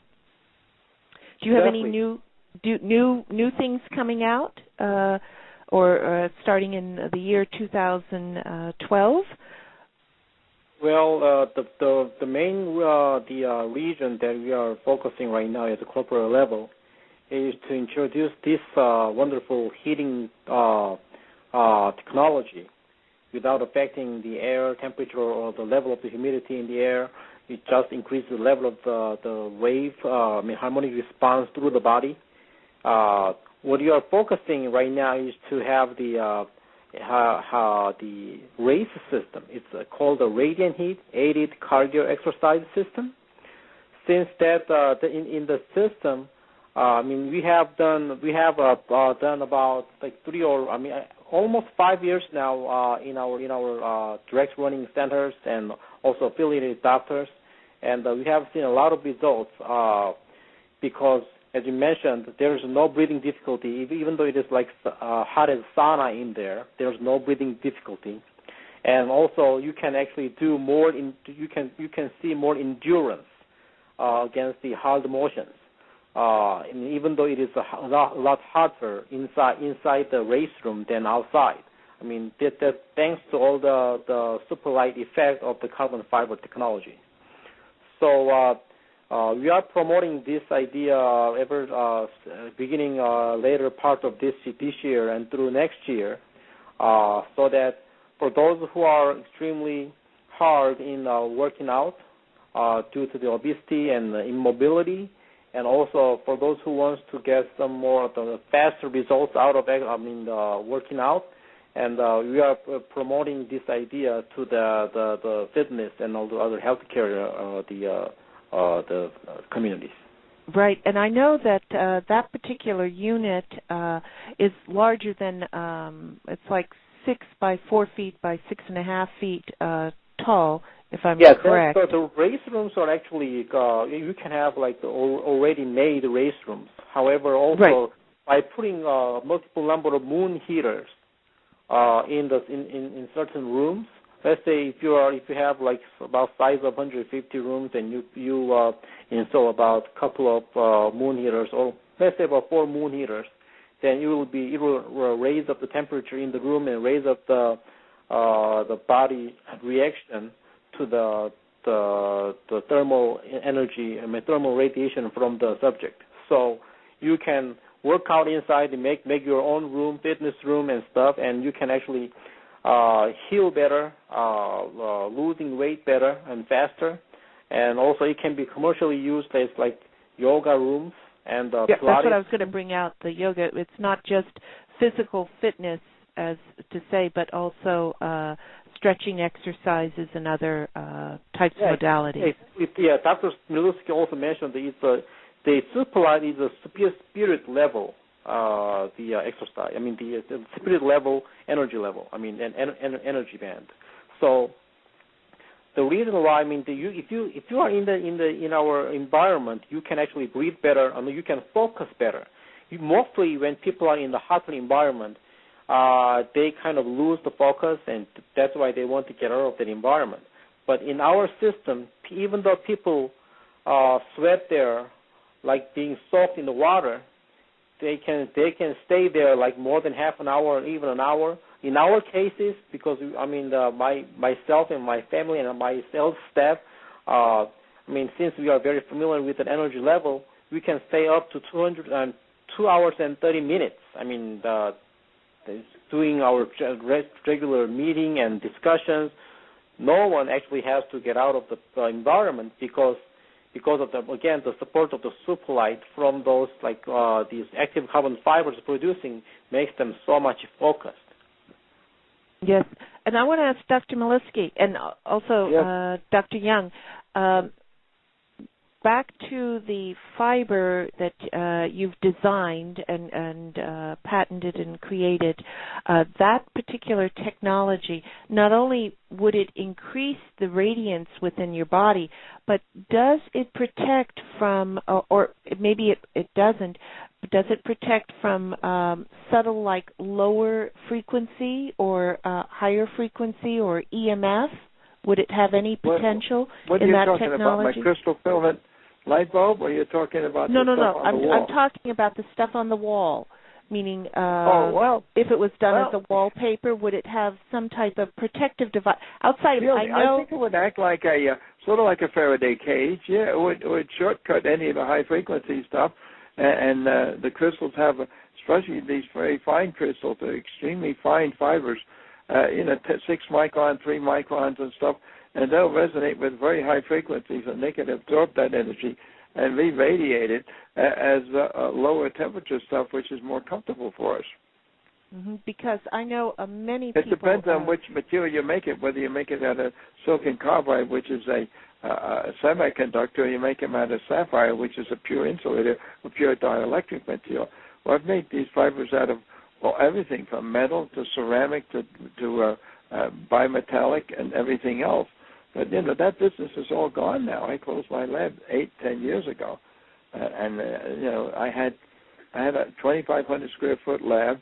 I had 2 engineers, 2 graduate students, and two technicians, a secretary, and a general maintenance person. And when the government shut down, the government years ago, that destroyed my lab because I had government contracts coming out of the Department of Congress, coming out of the Department of Commerce, and they cut out $200,000 out of my program. And it destroyed my company. And 2 graduate students, 2 engineers, and myself all lost their jobs. And they said when the Republicans shut down, the government didn't hurt anybody. It destroyed his company. Yeah. Destroyed the whole concept of making fibers in any quantity. I'll get in touch with you, and we'll discuss in the future how to change that all around. Okay? Yeah. Okay. And at the same time, I'll hire them all back. But hire them all back and make it better, and we're going to expand. My son's got a PhD. My son's got a PhD. He's making $120,000 a year, and he's got 3 kids up in Buffalo. And I can say, unless you give me enough money, I can say, come down here and I'll guarantee you a job for 4 years. So I got to hire 3 or 4 guys for 4 years at $150,000 plus benefits and stuff. It's going to be just alone for a few good personnel, it's $5 or $6 million a year. Well, let's put it this way: we're going to get past. You got to run it for a few labs. Yeah, we're going to get past the shoestring budget and get some new shoes, okay? And exactly. That's a good idea. Now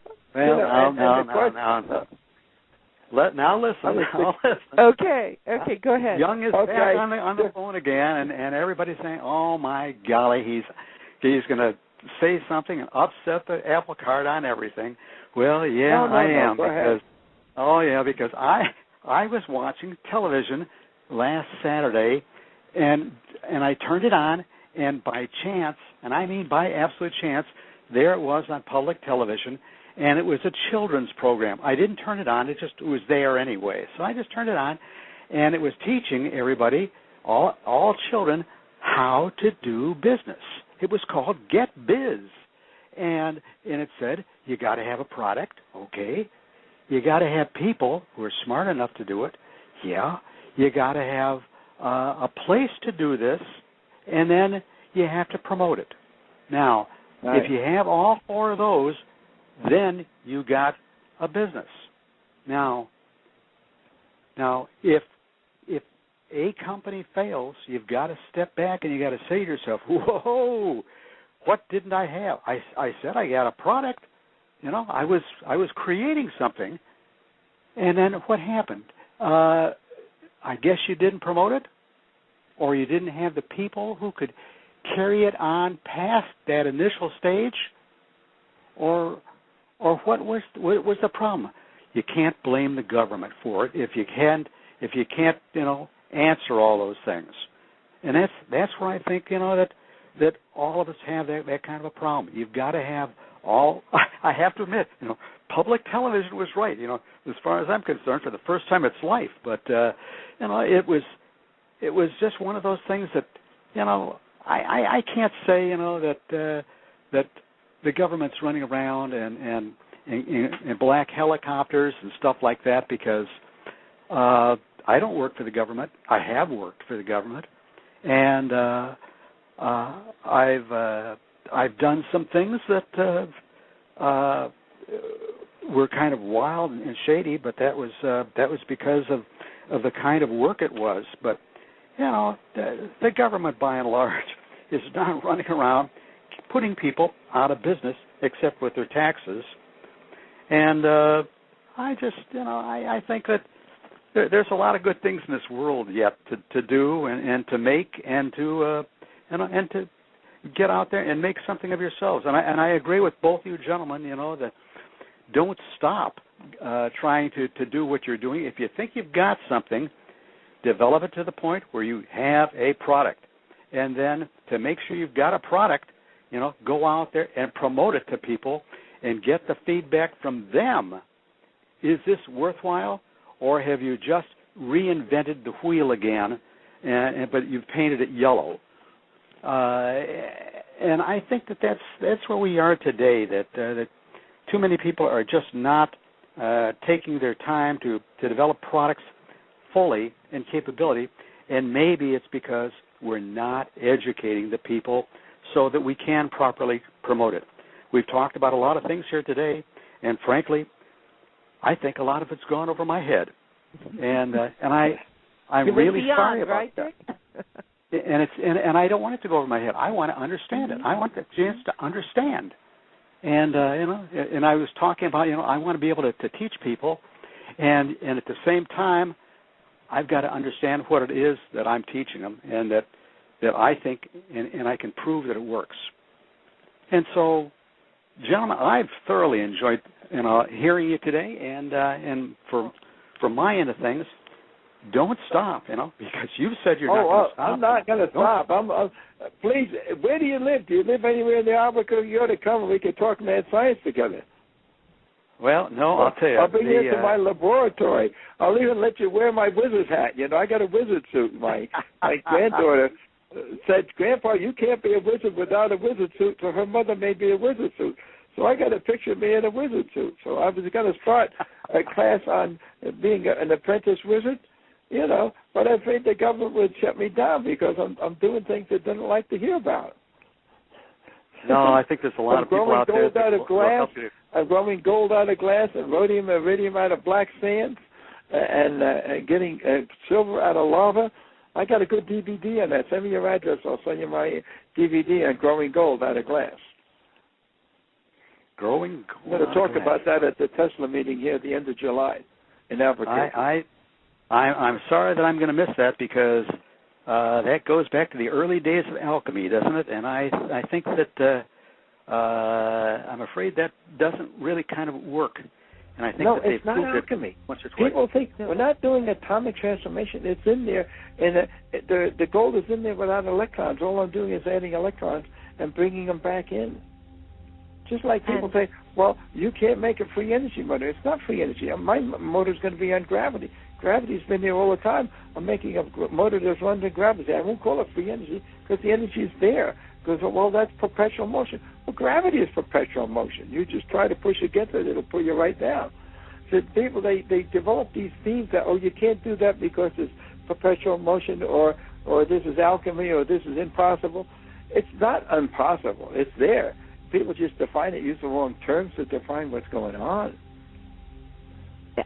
So and if I gentlemen, make a gravity motor, we won't call it perpetual motion. We'll just call it a gravity motor. It's working because people believe in gravity, but they don't believe in free energy.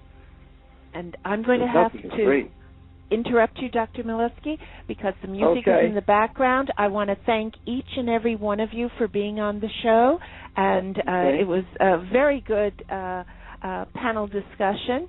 And both Mr. Sonny Young, Dr. John Milewski, and Dr. Richard Young, who I've known for a number of years.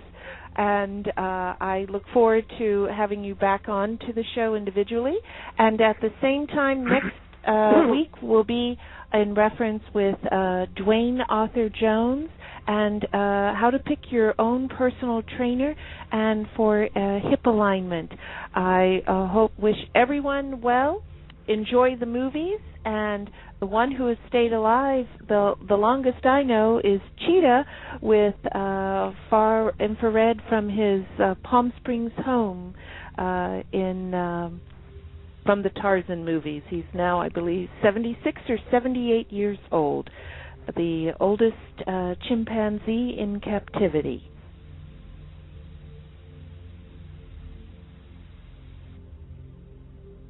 Informed, enlightened, alive and amplified. This is the Living Light Network. There was an article written in 1996 in reference to far-infrared and magneto-optical studies in two-dimensional electrons. And what they found is that as they put in semi-metals like arsenic or aluminum or gallium or even lead, what they found is that as they increase the temperature, the magnetic field would increase and vice versa.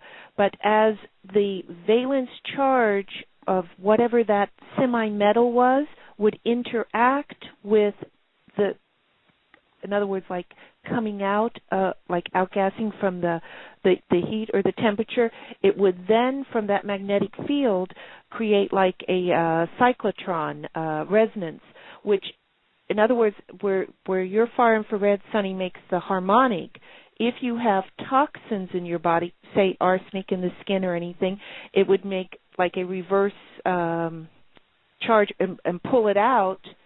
But at the same time, the person would feel possibly, because I've experienced this with patients, they would feel like, oh, it's very hot in that area. Like in your culture, you'd call it moxibustion, and it would be really the release of those toxins that could be in that area, or the interaction of what that harmonic is doing. Do you have any comments, Dr. Milewski? Well, basically what you're saying is, as the doctor said before, the body has a lot of carbon in it, and so when you're heating up carbon filaments, the radiation coming off the carbon tunes into the carbon in the body, and that gives you a harmonious thing. But if there's imperfections and poisons and, like arsenic or lead or things that you don't want in there, they're going to interact with this in a way that causes the heat, activate them, and allow them to come out. Right, so that's why you feel the heat. I would suspect that you might feel the heat where there's contamination in your body, and this thing helps activate it and bring it out. Right, and as you release... But when there's no contamination there, it just penetrates and warms the body and helps the body heal. Right, exactly. And I know Sonny and I have observed this over this 10-year, a relationship in the field of far-infrared, and we've seen it. We've seen miraculous broken legs heal in 2 weeks, but at the same time, we've seen how the toxins come out, and it all goes back to the original of what the type of the toxin is, if it's a metal and it has a valence charge versus if it's the body's compartmentizing it, etc. And we have found consistently, as the far-infrared goes into the body, we have seen that people feel it right in their tailbone, which I've always said is where a lot of contamination occurs or accumulates over your lifetime. Yeah, right. Yeah, and all clogged up there, and you got to flush that out to clean out the whole, spinal cord, so the kundalini, or whatever you want, the healing energy can run up and down your spine. Correct. This would be very good for that. Correct. And with with the whole thing is, as Sonny mentioned earlier in reference to the different electromagnetic fields that we're involved with in the environment, we have so many now. We have different tests going on by government or military that interact for this, and also with the various applications, because since it has the enormous effect on the blood circulation and other healing issues. So we have come up with an idea that we can bring some products that everybody in the States can be benefited. The first product we ever brought was the single dome, which is called Rainbow. And starting from the Rainbow, we have also built, about the same time we have built the personal saunas, and we also created the MPS capsule Dima, which is the sauna and the massage in combination. And in about 2005, we actually come up with probably the greatest idea that our company has ever had was the RACE. It's a radiant heat aided cardio exercise. meaning that simply it is a cardio exercise room activated by the radiant heat by active carbon fibers. And ever since then, we just last year we come up with the moon heaters for the environmental heating system using active carbon fibers. This is basically the history of our company. And as our show goes on, I will talk more specific about our the technology and the specifics of the products and its uses. Yes, and I appreciate that, Sonny. And Dr. Milewski, can you give us some background before we begin on our discussion of SuperLight and Farinfrared and beyond? Yes, John Milewski here. I have a couple of areas of background which indirectly feed into this whole thing. First of all, the first 10 years of my work, I worked in the rocket engine business. So I was in advanced technology with advanced materials. And then from then, I started my own company called Thermokinetic Fibers, and I made single crystal fibers, the world's most strongest and most perfect fibers. And then indirectly out of that later on came my crystal filament light bulb, showing it was the first improvement of a filament in a light bulb in 100 years over that of tungsten. And that's on permanent display at the Smithsonian. So I've been involved in light and crystals and all that stuff. And then about 25 years ago, I ran into a paper by Dr. William, just a minute, from Stanford University. He wrote about a thing called superluminescence, and what he did, he reviewed Maxwell's equation and solved it with negative numbers and found out there's not only such a thing as electromagnetic radiation, which is everything, the whole electromagnetic spectrum from cosmic rays to light waves and to radio waves and television, but there's another whole spectrum of radiation called SuperLight. He called it superluminescent. It's magnetoelectric energy. So you have electromagnetic energy which travels at the speed of light, but SuperLight travels 10 billion times faster, and it's magnetoelectric energy. So it's mostly magnetic in nature instead of electrical in nature.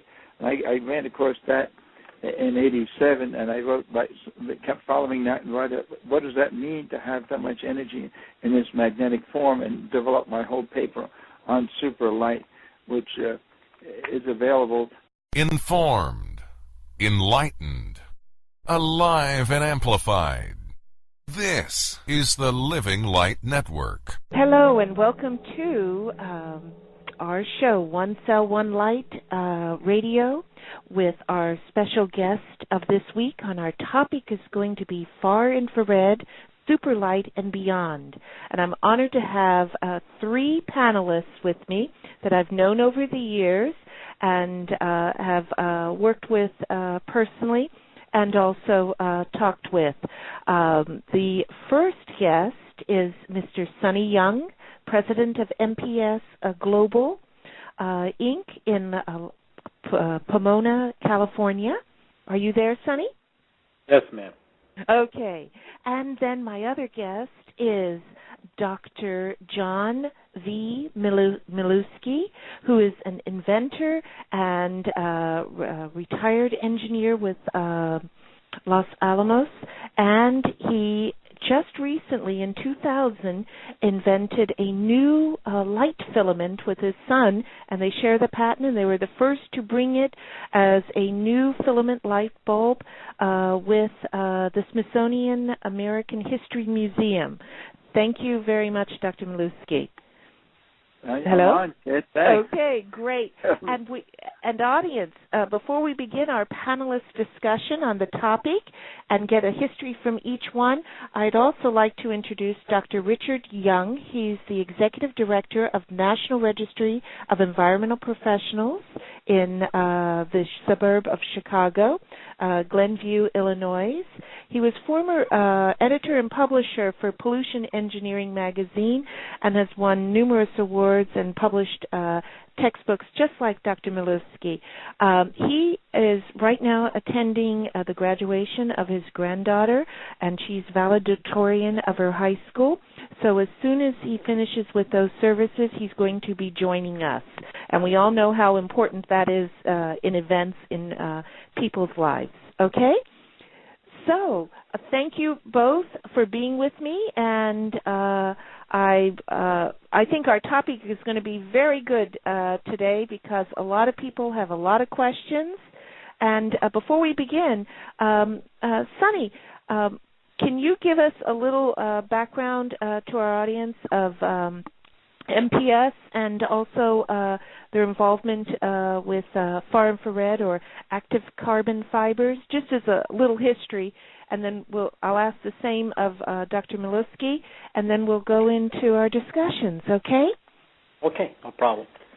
Yeah, first of all, thank you for the opportunity for me to attend this great show, and Dr. Hilde and I have been working together, having friendship together for almost 10 years by now. So thank you again, Dr. Staninger and the audience today. MPS Global has been incorporated in the state of California 2003, but we had a former company called the DNSB Inc., but both the companies actually were focusing on the active carbon fibers technology. What active carbon fibers technology means is the heating element made of highly crystallized carbon fibers. Approximately about 2000, we brought this technology from Japan, and then we've been trying to develop the market. Anyone to write to me, and I'll give you the website on that. In fact, if you Google my name, Dr. John V. Milewski, you'll find 11 pages of websites and papers and DVDs and stuff I wrote, and that paper on SuperLight is in there. But what's what's significant about this compared to other light, every regular light is electromagnetic, it's mostly electrical. This is magnetoelectric, it's mostly magnetic, and I'm beginning to believe that the body works on electrical energy, as Dr. Becker says, but the spirit works on magnetic energy. So it's magnetic energy is energy of the spirit. So when you work with SuperLight and can concentrate SuperLight and direct magnetic energy to the body, that's like drinking magnetic waters like Starbucks for the soul. And so I got into this indirectly. The SuperLight causes all these new energy forces, and as a result of that, I believe it's called the dynamic ether. It explains that gravity is a push, explains inertia, and says no such thing as neutrinos, gluons, and dark matter. And that's all in my paper. So we could talk about that as she asked me questions exactly what it is. Sure. Yeah. I developed that theory and wrote a couple of papers about it. Mm-hmm. And with the thought of what you have done and just told us about in reference to the electrical being of our electromagnetic spectrum versus the SuperLight, which is more of a magnetic energy, but on a magnetoelectric spectrum. Magneto. There's a whole range of spectrum, just like there is in the electromagnetic energy, from cosmic rays to light rays or radios and stuff. There's a whole spectrum of energies on the magnetic range, magnetoelectric, and that's why there's so many different names for this super energy, special energy. In the Far East, they call it chi, and some people call it orgone energy. Some people call it animal magnetism. But it's all a magnetic component, and there's different frequencies and ranges of that magnetic energy. And we find that it's very healing and regenerating because, as I believe, all healing takes place in the spirit first, and then manifests in the body. So if you could get energy into the spirit by prayer, visualization, meditation, and these new techniques, sort of like what the other doctor has, the Farinfrared has a magnetic component also, which I believe helps energize the spirit. So you got to heal from inside and out. Right, and that's a good question and discussion with Sunny now in reference to how harmonic resonance affects the human living environment. By human living environment, audience, we mean the whole body, just as Dr. Milewski was saying, the unification of body and spirit. Go ahead, Sunny. Okay, first of all, I really have to present my appreciation to Dr. Milewski for me to enlighten myself how I can understand and also explain that technology that we have been bringing out in the world. After reading his SuperLight article, we actually have found a great clue in explaining all this to our public audiences or public customers. As he said, this environment is actually surrounded by electromagnetic field, and also a magnetic electric field as well. So, in other words, we are surrounded by a lot of frequency energy, whether we feel or not, and therefore we have been sometimes getting unknowingly getting benefits out of it, or sometimes unknowingly getting damages or potential danger out of it. But we actually don't see that very well because those lights or those energies we cannot feel. So we are surrounded by such an environment, and our sense system doesn't recognize. And one of our the point that we actually found out using our technology was that eventually it increases the capability of healing, the innate healing capability in human body by using Farinfrared. But there are a lot of other Farinfrared technologies, and we have been asked by many people why our technology, why our products gives them the changes like day and night compared to other technologies. So that's what I have been asking many times. What I found out was that when you talk about the electromagnetic or magnetic electric field, we actually have to understand how the materials react to each other. Okay. You just listen in. So, in other words, when you have when our body is made of, about 18.5% of carbon in our body, and mostly the carbons are located in the central hub in our cellular molecule system. When you have far-infrared heater made of the exact carbon, and the carbon itself being a heating source, now we can expect harmonic resonance effect can occur, because harmonic resonance is something that is the energy response between those two subjects or materials that have same size, same physical characteristics, and also same material. And when those are identical each other, they give out the harmonic response. So in other words, generally speaking, when you talk about the environment, if you are surrounded by the material that is not natural or not friendly or none of the components of our body, then there are less chances that we can have that kind of harmonic response or harmonic resonance effect. But you are surrounded by a natural environment that can create a lot of and abundant energy of the harmonic resonance because those materials are identical. Then you can expect the health benefits out of it. So an active carbon fibers technology, that technology itself comes with the highly crystallized carbon fibers, meaning the carbon acts like it is the heating source, and it has carbon frequency. And when it creates the heat, and because of the vibration of the carbon, the body actually absorbs it and therefore makes harmonic resonance together. And since the active carbon fiber is running in a higher temperature or higher energy level, then the body follows that and absorb it, and then working together eventually. Right, and that's very important. And please, Dr. Milewski, feel free to join in after my statement, on that topic, because